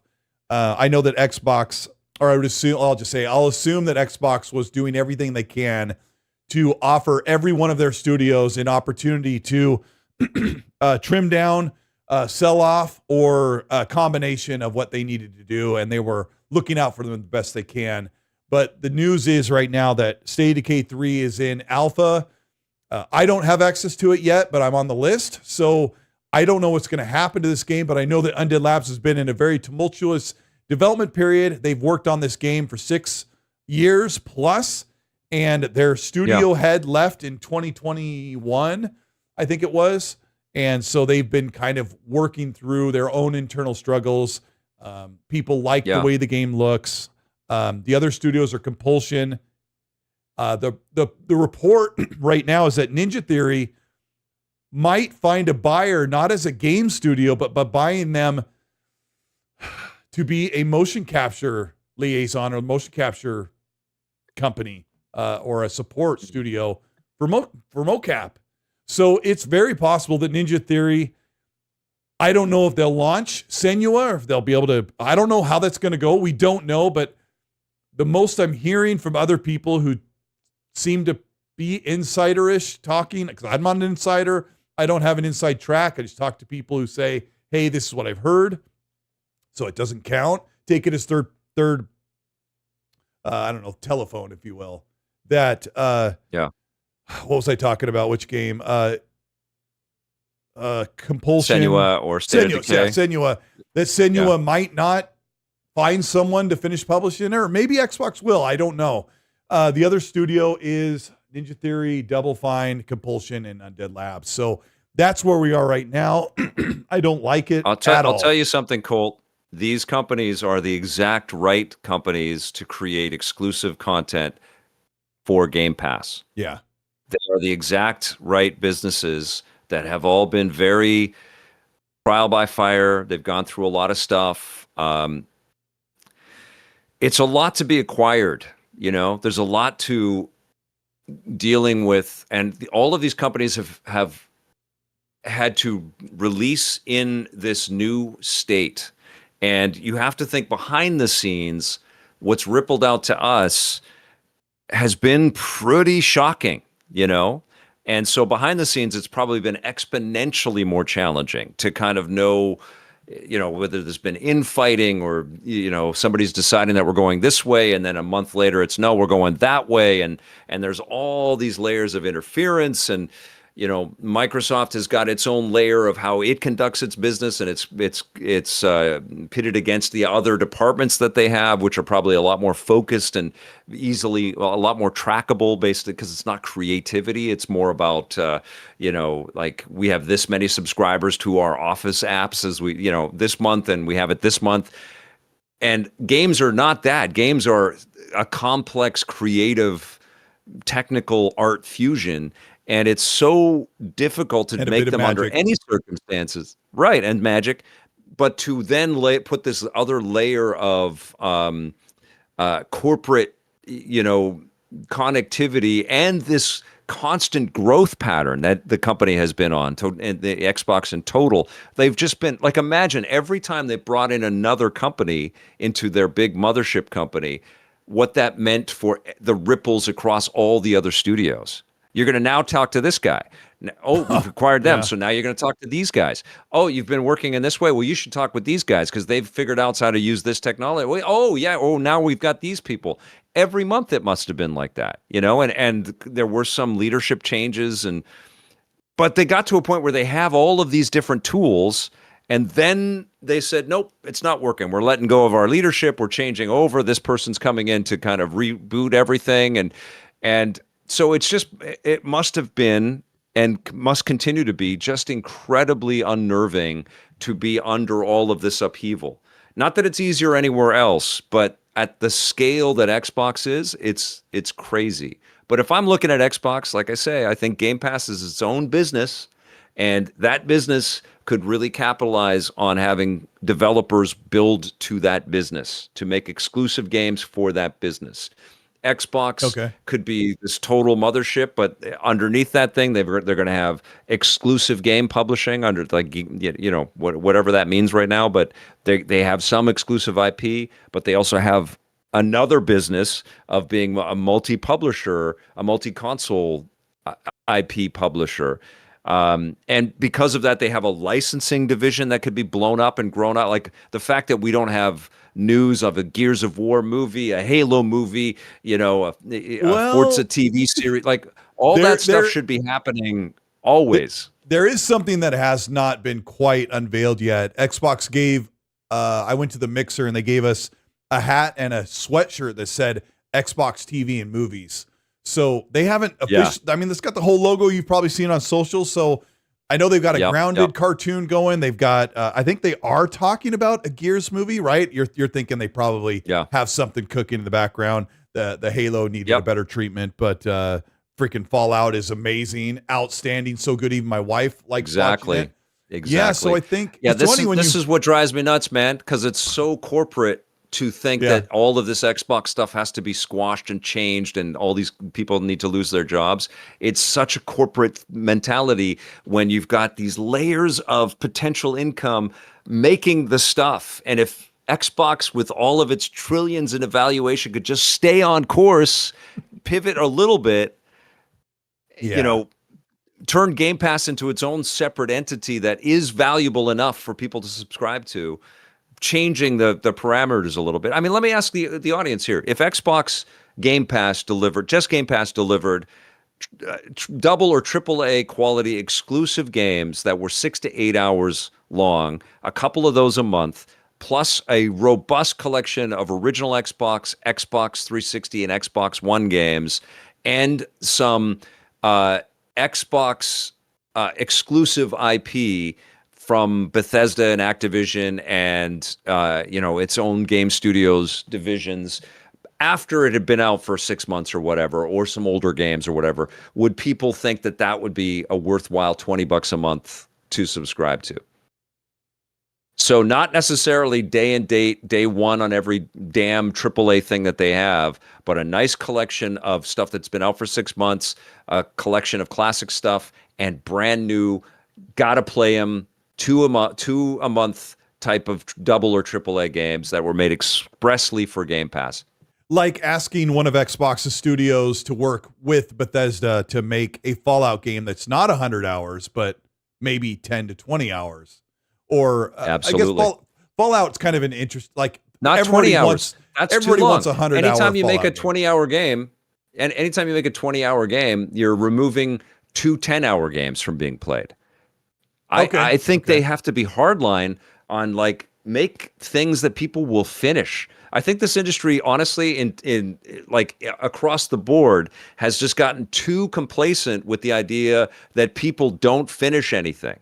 Like most people don't finish the games that they play. That's and we true. celebrate our backlogs. What are we doing?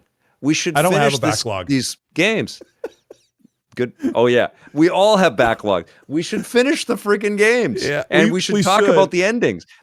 People, people work their asses off to make these endings we never see. What are we doing? Like my friend was like, "Are you done with the Middle Earth Shadow of War?" And I'm like, "No, I'm almost done." He goes, "Well, hurry up and finish. I want to talk to you about the end."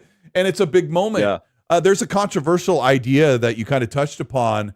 There were rumors that Xbox, like the Initiative Perfect Dark game and some other things, would be more episodic.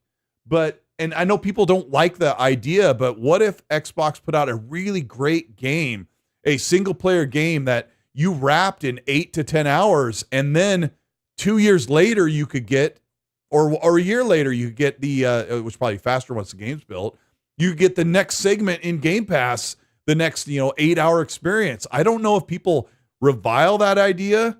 I sort of think I'm playing a game right now that might take me 50 hours to complete, and I'm really excited about being in that world for a long time. But maybe the model needs to change, because my kids will sit down and play a game that they just, a very small experience, like a Roblox version or a Roblox game. It has all these micro games built into it, or they'll play Minecraft and stuff, and they get to do that one thing, and they can be done whenever they want. But I don't know. Unfortunately, the younger audience is completely different from what you and I are. Yeah. Right. Telltale. Yeah. And I think, honestly, I feel like Game Pass as a service, or any subscription service at this point, if that's going to be, you can spin those out. Like Nintendo could have a subscription service. PlayStation could have a subscription service that's very, carefully curated to think of it being a separate business entity. And Game Pass should have exclusive content that you can't find anywhere else that you don't want to miss. People are subscribing to HBO to watch House of the Dragon, just like they did for Sopranos and Game of Thrones. People bought the subscription to Disney Plus to watch WandaVision. It's that kind of stuff that Game Pass needs. It's got to be these things where. And people finish them, and they talk about, like, you got to experience that. And what drives me nuts is Compulsion might have been able to make that game, or Ninja Theory absolutely could have made that game. It drives me nuts because they had a lot of this ready to be solved for them. Hi-Fi Rush was a great example. That should have been a Game Pass exclusive. That should have been a Game Pass exclusive. You couldn't get it anywhere else except on Game Pass. Oh, that's what you're saying. I felt like you said both simultaneously, while you're talking about it. No, it should be Game Pass only. That's a separate model that they have there. Audience, do you hate that idea that you have to be subscribed to Game Pass if you're going to play, like Stay Decay 3 or something? Well, I mean, that's a multiplayer game. No 50-hour games. That doesn't make any sense. You want to be able to finish a game and play the next thing, and then know that in a month later, you're going to get 2 more that are full games, not episodic, full game. It's 8 hours long, 10 hours long. Easier said than done. It takes a lot of time, but so many games are coming out, and people don't have time to finish them, and they move on to the whole things. And if they play a 50-hour game on Game Pass, that's the only thing they'll play in a month. Game Pass is meant to be, a service to be sold to people that are, tasting these things. But why not let them get addicted to the point where they finish these things?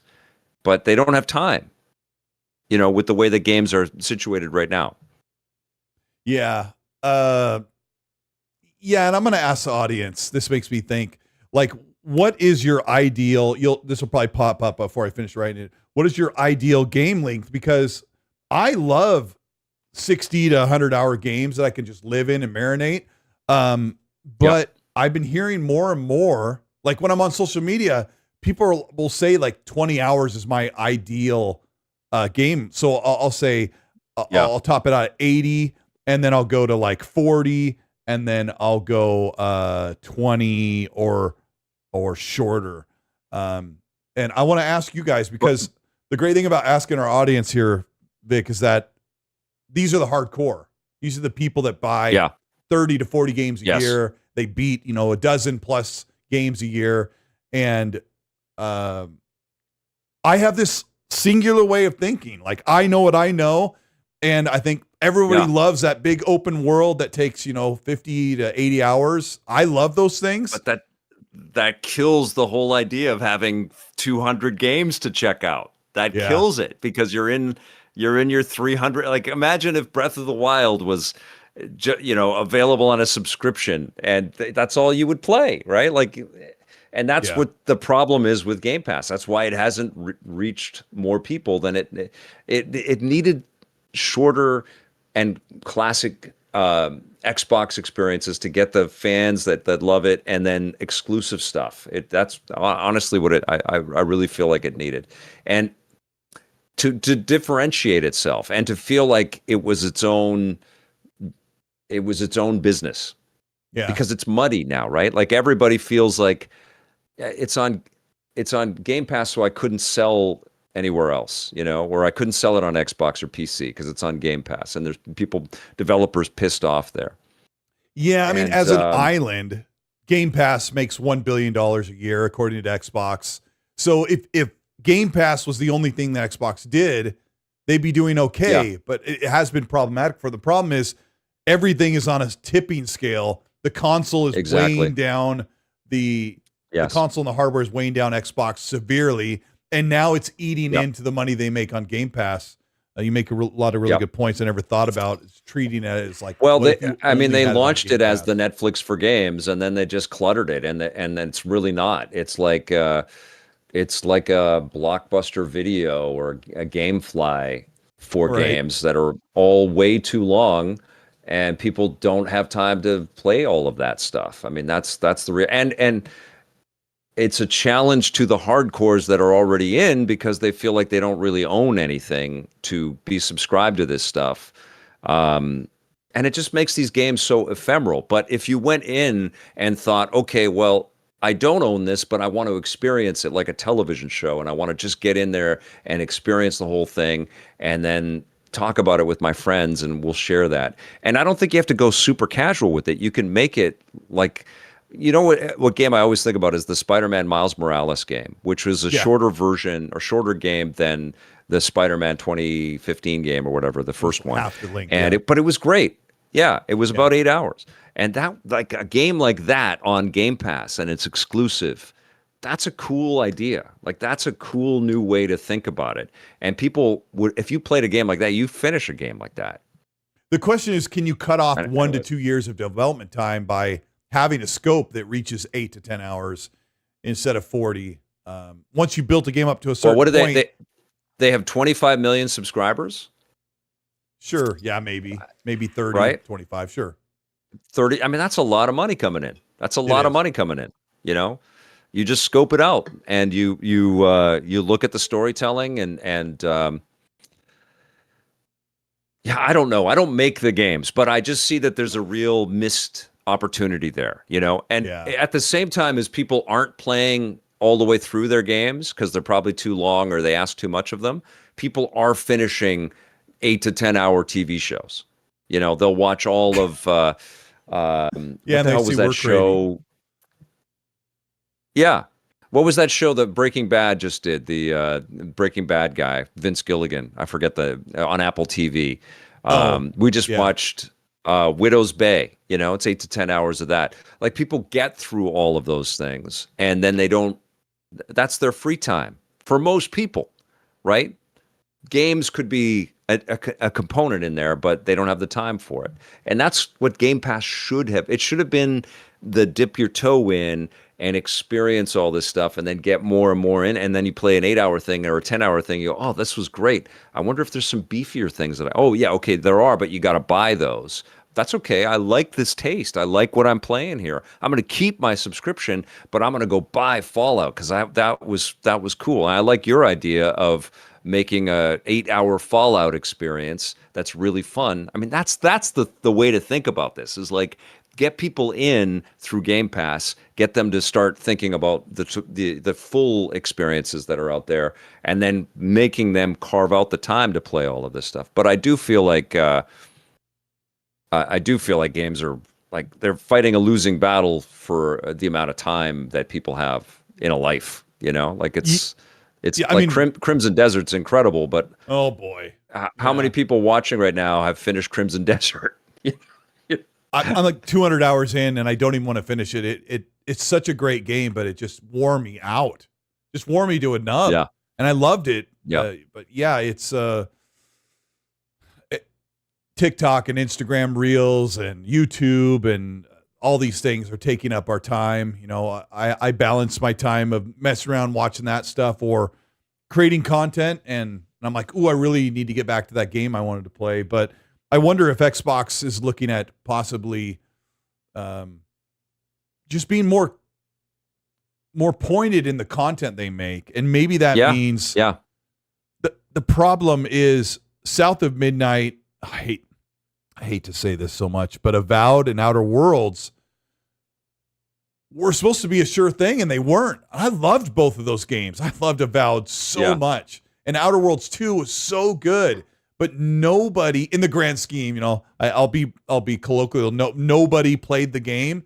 It's like the sales and player base were abysmal on those games, and that has to really burn when Xbox looks at 5 to 6 years of development, and like, you didn't raise Game Pass subscriptions, and you didn't sell the game, and then we threw it on PlayStation, and PlayStation guys didn't buy it. It's like you got hit 3 times with the worst case scenario. Let me read a couple questions here. We got Jay Blaze. Thank you so much for the Canadian 5. Says, should Xbox Game Pass Ultimate have put Call of Duty in order to cut pricing to another option instead of taking it out? He means, I personally would have preferred losing Fortnite Crew. Pleasure watching you goats. Thank you. I know a lot of people wouldn't want Fortnite Crew. I kind of stopped playing the game with my kids. They don't play it as much. Now Fortnite Crew is in Game Pass Ultimate for us, and I'm not even utilizing it anymore. So personally, I guess I would have kept Call of Duty in there if I could have the choice. But, you know, Xbox will never make a choose your own subscription where you could like pick and choose all those things. But they are looking at other avenues. Steady Steve-O, thank you so much for the $10 super chat.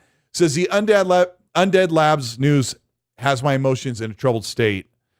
Steve and I played State of Decay 2 for hours when it came out. He says, my time with the State of Decay 3 alpha playtest has been amazing.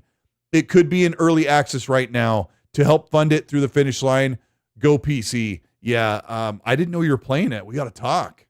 But I want to talk about, I kind of covered those studios. There's some other layoffs that are happening I want to cover. Mr. Tech23, thank you so much for the 5. Appreciate you guys' support so much. Thank you for being here. Hit the like button if you're enjoying the show. We're doing our best to get through all the topics. He says, with Microsoft focusing on so much restoring the console space, do you think they will spread themselves too thin and lose the PC space to Steam OS? They already are. They're losing horribly to Steam.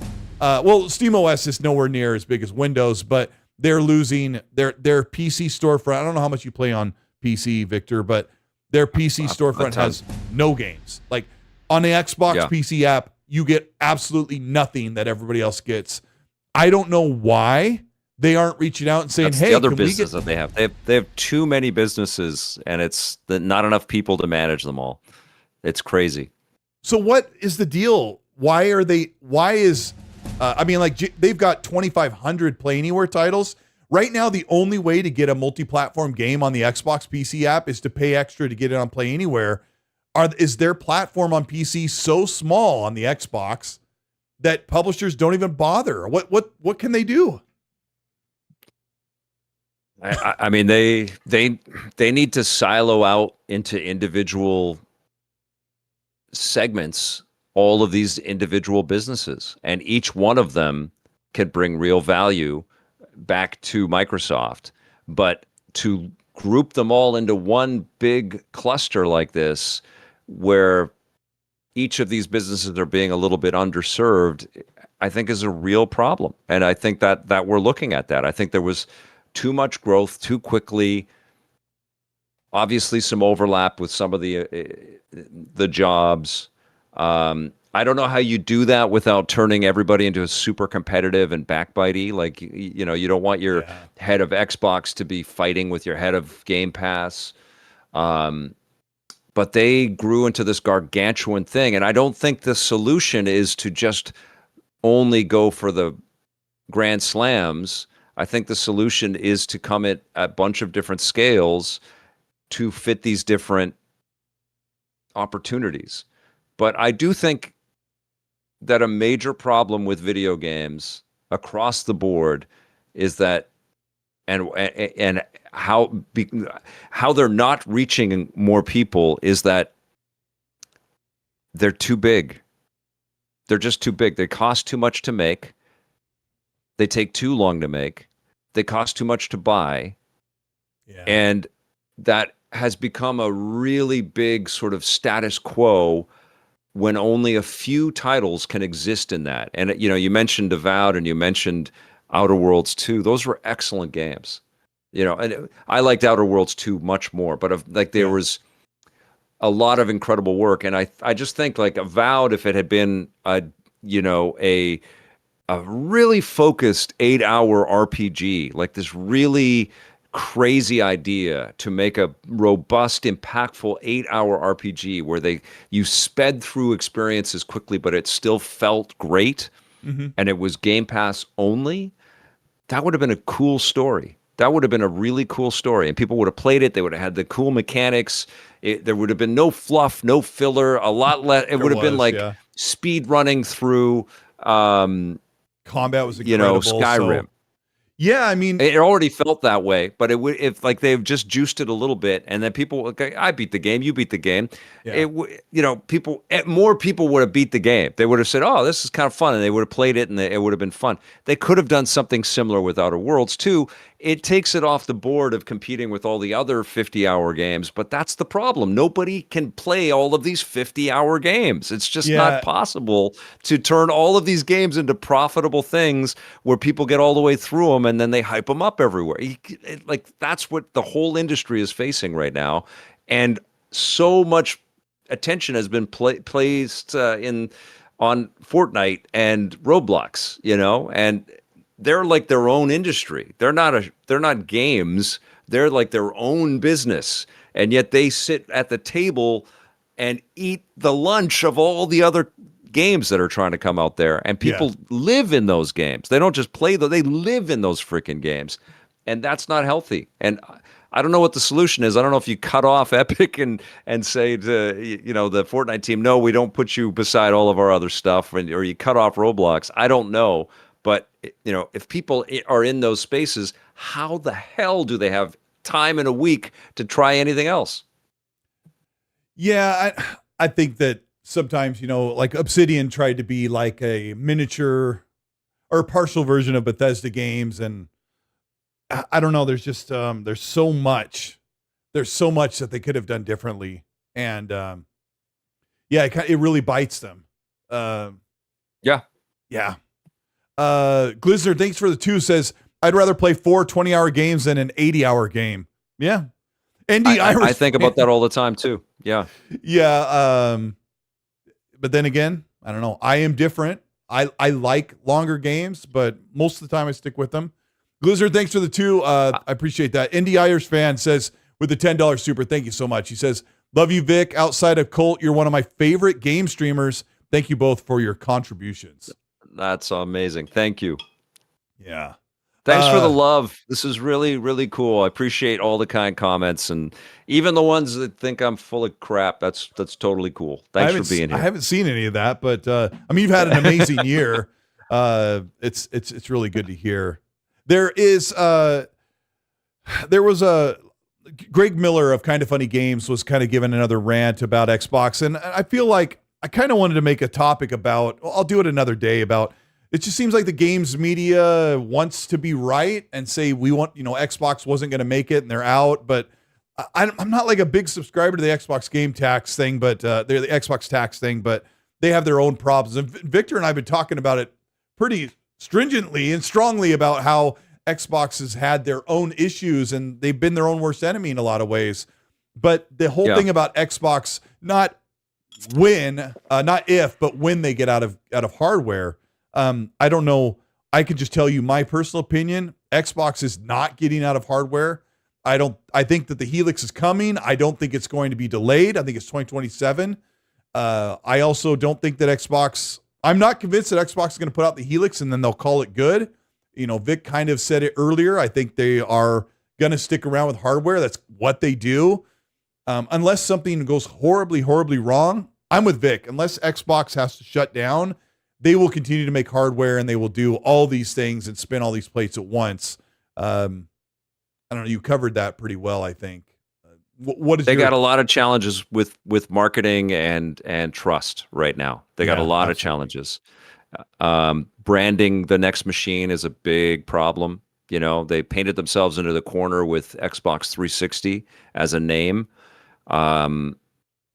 But that's, I think, in terms of problems, that's one of the smaller problems that they have. The biggest one that they have is, public concern and developer concern. And that's what they need to be figuring out. I personally think, like, they're a weak division in a giant corporation in terms of money that is focused on a lot of money, and that puts them behind the eight ball in terms of how it's compared to other hugely successful businesses. And there is this pressure of AI having to turn a profit for Microsoft. But they have been a profitable little division, not everything that they've published.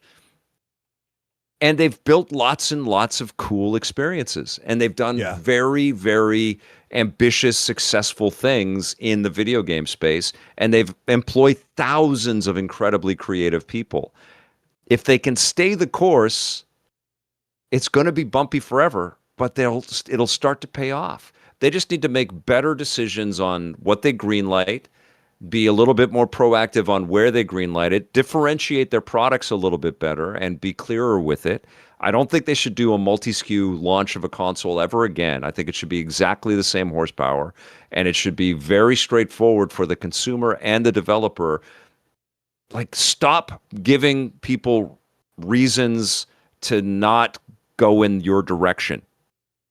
Create solutions that make it easy for people to press that, I'll buy now, or I'll subscribe now, or I'll jump in now, but it's very easy to back, it's very easy to armchair quarterback this whole thing, but it really, like, it's our job though. It is. But honestly, like, they're owned by one of the biggest companies in the world. They should just stay the frickin' course. They should just stay the course. All you got to do is look at Nintendo. That's it. Look at Nintendo. Look at what they have been able to achieve by staying the course. But it's so difficult. Have persevered through lots of hardship. It's so they have. And I was going to ask. It would just open up a whole other can of worms. Like, Xbox is the only company in the entire planet that I know that is constantly being critiqued, ridiculed for reason. Second guessed, opinionated. Like, I just can't think of a shoe, food product, a car company that gets so. I can't think of. I mean, I guess there are. Maybe Tesla gets it once in a while. But there is. It's just a volatile, like passionate group. Yeah. And they deserve it half the time. And I wanted to ask you real quick before I forget. Yeah, it's hard enough to decide if you should even bother with an Xbox, but now it's $800 for a Series X. And like, you're talking about this multi-trillion-dollar company, Microsoft. Couldn't they have just eaten this price? Like, how in the world is Asha supposed to get any sort of traction? What was the right call here? Eat the price. Keep your developers. Stay on course. Just differentiate the way that you make the games and where you place the games. And be very clear. Be very clear with your audience, the business community, your other competing divisions within Microsoft, and your competitors. Who are your partners, because you're multi-platform as well. but you have to be very clear, and they have not been very clear. And there's extenuating circumstances, and I have empathy for how many plates they're spinning. But they should not have done things like reveal a game and then a week later the news is out that they're going to close the studio. They should not have done that. They should not have done an amazing Xbox showcase. Yeah, and then days later, this is going to be hard, and we're going to have to lay off tons of and a whole reboot is coming, and be prepared for hardship. They should have figured out some better ways to message all of this so that it makes makes more sense to everyone. And in the face of it is all we're being bludgeoned by all of this AI bullshit all the time. Yeah. And we all know it's because the world is buckling under the resources that the AI businesses are taking for their own interests, which we have no real comprehension of how it really will benefit our world. We don't. And in fact, we just see it making our world worse in very tangible ways over and over again, not the least of which is this $800 Xbox now. It's ludicrous that their incredible creative community Xbox's own creative community is being squashed in this environment, when in fact they put all the pieces of their jigsaw puzzle on the board, and they could just really examine how to utilize all of those assets, and it's some really fascinating trailblazing ways that could be great for them, but the business in general, Well, I'll tell you this, if Xbox made Game Pass an incredible separate console or a separate silo platform business with exclusives platform, how long would it take before Sony did something similar and Nintendo did something similar? Not ideal for us that love physical or love the idea of ownership, but maybe it's a new way to reach more people, to get more people playing, and to care more about video games in the way that they'll watch television shows,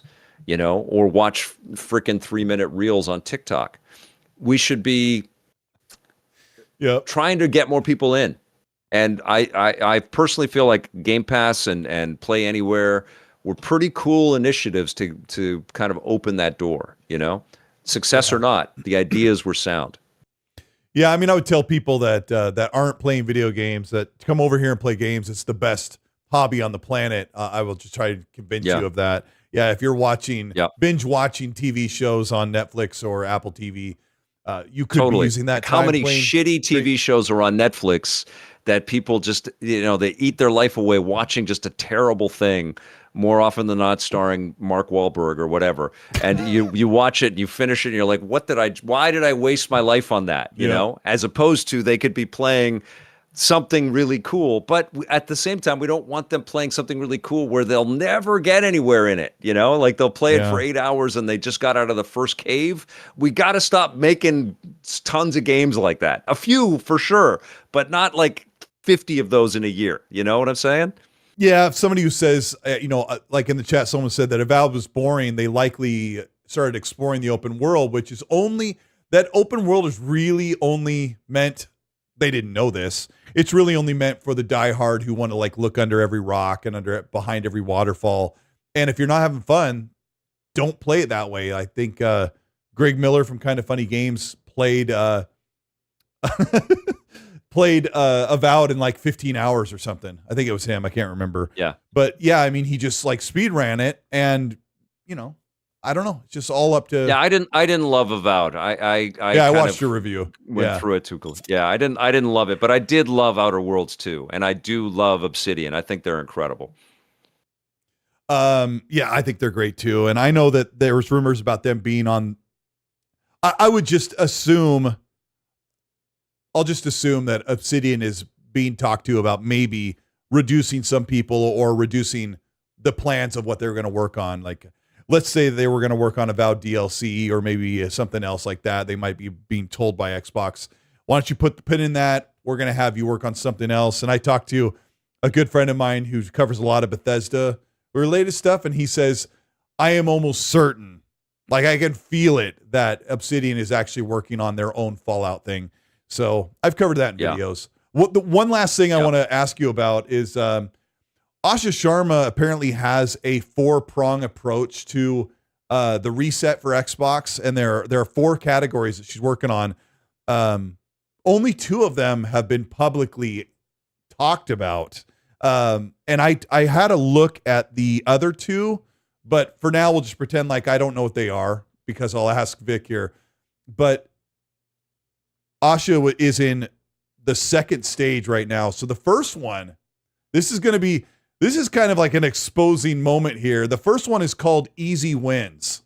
That was the first category approach. And this is where Asha said, we're going to redesign the logo. We're going to tell the fans we appreciate them. We're going to tell them we're back in hardware. We're going to announce Project Helix so people get excited, and all this goodwill and this easy wins. We're going to lower Game Pass prices. Everyone can see it, but it's called Easy Wins. And it sort of looks like an insult, right? Like, oh, you're doing this, like, we'll bring back faith. And she did a really great job. I mean, I have a friend who's very pessimistic, and he said, I really believe Asha is going to put Xbox in the right direction. And then I have another friend who is very angry at Xbox and is coming around because he's like, in July 6th, or the Friday of the first week in July, the first full week, the fiscal year will start, and it'll be an absolute bloodbath. Like Xbox has talked about laying off. They're already laying off people at Assembly Inc. These are people that Vic and I work with that work through gaming events, preview events, game codes for game reviews. They're an outside PR agency that works with Xbox. So they are seeing layoffs as they're probably being told maybe they aren't going to work with Xbox anymore. I don't know. So my question is, number 2 is the reset. And here we are, bringing the console prices up, jacking them up into infinity so that they can not lose money on them. There are layoffs, there are closures, there are sell-offs and buyouts. That's the reset. So Vic, what is stage number 3? And what do you think is stage number 3 for Xbox? I think it's shoring up its silos and shoring up the different divisions and having them be standing them up, and they all work individually, as opposed to just being this sort of messy collage of different parts of Xbox. I think Game Pass should be seen as its own kind of entity. I think PC gaming should be seen as a self-sufficient, its own kind of entity. But it's tough to even think about how you compete against Steam. I think the multi-platform publishing should just be seen as its own entity. Okay. And I say this to any publisher, period, that's making games, period. Come with a bunch of different scales of your titles. Don't just make them all feel like AAA bangers. Like, don't do that. Yeah, we can play. AAA is kind of a bad word anyway lately, right? Yeah, we can. Yeah, the cost and the ambition and the exhaustion of it all is not good for games. The thing that I love about, I mean, Capcom's kind of hitting AAA almost every time that they're out there, except they did that. I forget the name of it. They did the one where you were hunting down the spirits and opening a door and stuff, and it was just a beautiful, cool experience. It was and it came out like 2 years ago. You were it was one of those Game Pass skits. I don't remember what it's called, but kind of a weird wonderful game. Yeah, it was, but it was cool. But Nintendo does this beautifully, where they there was, I think 2023 where they had Metroid Prime Remastered, and they had like all of their IP, all of their beloved different characters, but at different scales and sizes. And part of it was classic games that were relaunched. And you notice whenever Nintendo has a classic game that they put on their service, they spend time to create assets around it. They make a video. They talk about this beloved original Donkey Kong 64 is the most recent thing I could think of, where they make a separate thing and they make a new piece of content, and they talk about it in their commentary and stuff. But Nintendo does a good job at every one of their games at every scale is presented like it's important. A gift. And I feel like yeah, it's important. And Sony and Xbox can do much more of that. because they do have pretty robust collections of classic stuff, but they could also be publishing smaller scale games. I love your idea of a Fallout game that isn't a mobile throwaway thing. No offense intended, but a cool, action adventure. Maybe it's a side-scrolling Metroidvania in a vault, or I don't know. Let them design something, but in the Fallout world, and it's a manageable piece of escapism that people will complete, and it's a taste of that environment. Yeah, or like a third-person there's so much that can be shooter, that is more linear. That takes you. You fight through a vault, you get outside, you have to go from town to town and work your way and return back to the vault and save the day. And you do it in 10 hours or 20, depending on how much extra stuff you do. It would be amazing. I'll tell you what stage 3 is. I'll tell you what stage 3 is. It is the full and total commitment from Xbox that they're in this industry forever. That's what stage 3 is. We've gone through the hell. We've laid off tons of people. Nobody trusts us. It's brutal. But guess what? This is the beginning. This is stage 3. We're going forward with this. Yeah. And then stage 4 is success and the payoff and competition and the permanence. That's what I think stage 3 is. They have a long ways to go, though, Victor. They really do. Something I think that they definitely need to lean in on. And I'm not this jingoistic about anything here, but they are North America's only hardware manufacturer in this space. They are, none of the other companies are produced out of America. They're produced out of Japan. And I think that there's something of value there. There's something to be culturally proud of that Xbox is made in North America, and in they have lots of development studios in Canada, and they have developers and but it's primarily based here, and they want to expand globally. But it's a cool thing that we have a console that's really been competitive and has stood toe to toe, and sometimes it was actually beating PlayStation at its own game in the Xbox 360 era. That's cool. It's a good story, and it's important that this global industry has a player from North America as well, and it's persevering. But it only perseveres if Microsoft leadership lets them persevere. They got the frickin' money, though. I'll tell you this: they got the money. What, 15 times, 20 times over what Nintendo has, or even PlayStation has. Sony, let them go. Let them pay for it. Let them go. They got all of these assets. Let them fly.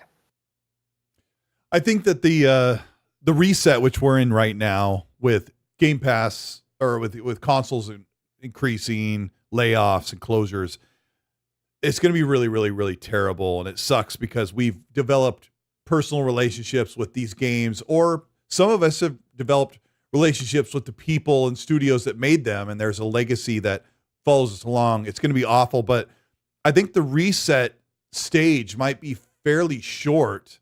If we start hearing about the layoffs and everything that changes and gets a reduction mode, could be just over in a few weeks, and then they could go into stage 3 that Vic's talking about. Italian Gangster, thank you so much for gifting 5 channel memberships. Appreciate you so much. Appreciate that. Grandpa's Barbecue Game Got, thanks for the 2, says, I think a 12-hour game length is perfect. Yeah. I like them too. That there's some games I want to be shorter, and I still love them. Broke Boy, thank you so much for the 2, says World Cup is promoting Modern Warfare 4 a lot too. It's gonna be a big game. Italian Gangster, thank you for another one with a 5. Appreciate it. Victor, are you related to George Lucas or Josh Lucas from the movie Lucas? Just kidding. Glad you're here. Sometimes. I'm related to all the Lucases. Yes. If my mom does genealogy, she will find out, and I'll get back to you. Once in a while, someone will go, are you related to Clint Eastwood? And I'll just reply, yeah, he's my dad. Really? I'm like, yeah, Colt Eastwood's not my real name, but Colt Eastwood it isn't your real name? It's not my real name. It's just a nickname. Oh, because it is the best freaking name. I thought it was your real name. Victor Lucas is my real name. And I mean, it's got a good sound, right? Victor Lucas. It got the right amount of syllables. You know what's weird is, like, for all my life, I've had people say the whole name to me. It's very strange. Not my close friends, but I've heard Victor Lucas. and you must get that too. Colteastwood, Yeah. it's kind of a weird thing. It comes with your fame. Like I remember when I was a kid, it was Michael Jackson. Like you call him by his whole name because Victor is that famous. Yeah. Blizzard, thanks for the 5. He says, what if Microsoft backs Sega for a new Sega console? And every Microsoft-owned game and Sega-owned game became exclusive. Sega could sell overseas. I don't know. That's interesting. They own too much already, and we're seeing the ramifications of that. They should not acquire more. They should not acquire more. Yeah. Lou They Bega. should not acquire more. I do think Sega should make some hardware, though. I think Sega should make a Genesis 2 that lets you play all the carts that were made and then new stuff, and then also has a download store that lets you play the Dreamcast, and like Sega should have an online store that you can download all that stuff right to your Genesis 2, which hooks up to HDMI. I think people will go freaking nuts for that. Now, it would only accept Genesis cartridges. But that's an amazing idea. But it also, that is like, it wouldn't need all of the like state-of-the-art chipsets or anything like that. It would need stuff up to Dreamcast, and people could be able to accumulate also go Dreamcast and down from there. Yeah. Wouldn't that be rad? I think people would go nuts. It would be super rad, but I like the idea of it being able to play all the current Sega games, but it would just be a Sega console. It'd only be able to play their catalog and whatever currently they're coming out with. But yeah, you're right. If you did make it Dreamcast and down, it wouldn't be overly expensive to put together. Yeah, and you wouldn't need to put the CD architecture in that. That would all be digital, but the cool selling thing is that it would play Genesis cartridges, because Genesis was their most successful machine. And I think it would be a way to make those classic games live, because a lot of us still have those things. I mean, I would do it. We're seeing the Neo Geo come back, and it's selling out, with its old chipset and everything like that. That would be so freaking rad. Nobody wants a Dreamcast 2 because Dreamcast 1 didn't succeed. It was amazing. It's a great idea. Like, we want it, but the rest of the people. Imagine if PlayStation took Genesis sold to people that didn't play a lot of other machines. Like, a lot of people were like, I got my Genesis, and then they didn't stay with the industry. Yeah. So, like, I think Genesis 2 would do really well. I didn't really just get like to play I think Game Boy, a new Game Boy from Nintendo would do very well. And it wouldn't really even eat into the Switch stuff. Like a new Game Boy Advance that plays the old cards and also has, and has some digital functionality too, so you could download indie titles and stuff to it, but it's really focused on Game Boy stuff. That would do really well too from Nintendo.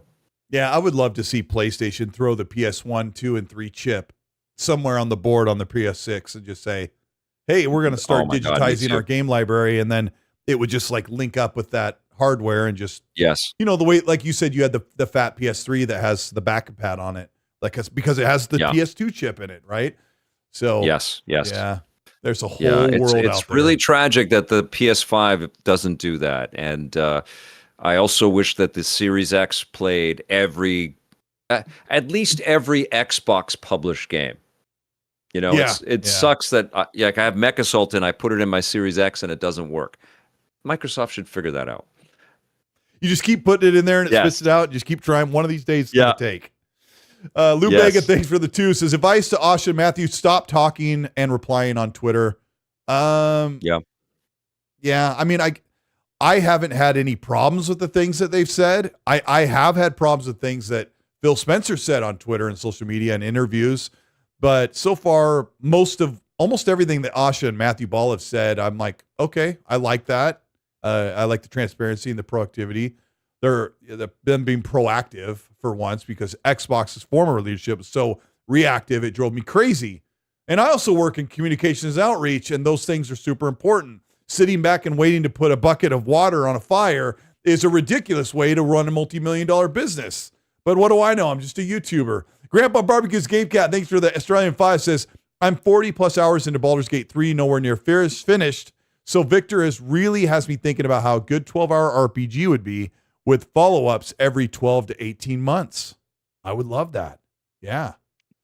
Anyway, that's the show, guys. Thank you so much. There's a lot of ways in on this. Yeah, there is. There is like episodic, or do you just want something that once you build the game, it's easy to build part 2 or the next section? Doom the Dark Ages has DLC coming out that is, I think they said it's like 20 hours or something. So that's kind of what you're getting. Doom the Dark Ages can be done in a dozen hours, and now they're giving you another dozen hours a year or so later. So those are great things. But yeah, I can't wait to play that. Yeah, I can't wait too. I was in a preview video stream about that content, so I'll probably be able to talk about that soon. But Victor, thank you so much for being here. I thought we were going to do an hour and a half show because I got stuff to do right after we wrap, but it's been absolutely phenomenal. You've said so many things. I'm sorry that have inspired me. I talk me. a lot. I apologize. Hey, my co-host talks a lot. It's really good. You said so many things where I'm thinking, man, that's great content just waiting to be made. And you brought a perspective that I don't think a lot of us were even expecting. And so I really appreciate it so much. And tell everybody what you have planned for your channel. You have 85, almost 86,000 subscribers, and what they can come and find what you're covering and what they can look forward to that you're making. I have a really weird YouTube channel because we have 30 years of history of covering the video game industry. So, our classic episodes are on our channel. 30? We were on TV for 20 years. And, we were visiting these studios and getting to know the people that make these video games right from the get-go. And so every Saturday we premiere classic episodes. We're in our 10th season of Electric Playground right now, which was in 2003. And it's a lot of fun in the premieres. People are in chats like this. And then I'm also continuing to cover the games industry with studio visits and interviews. I went to Summer Game Fest and got a whole bunch of interviews with different developers that were working on titles, and review games. I do a segment called Reviews on the Run. But YouTube looks at my channel with a million different ways in on this space, and they don't know what because YouTube is much more about like a regular kind of consistency. And I like to talk about everything. I also review movies and TV shows and some tech sometimes, some toys sometimes.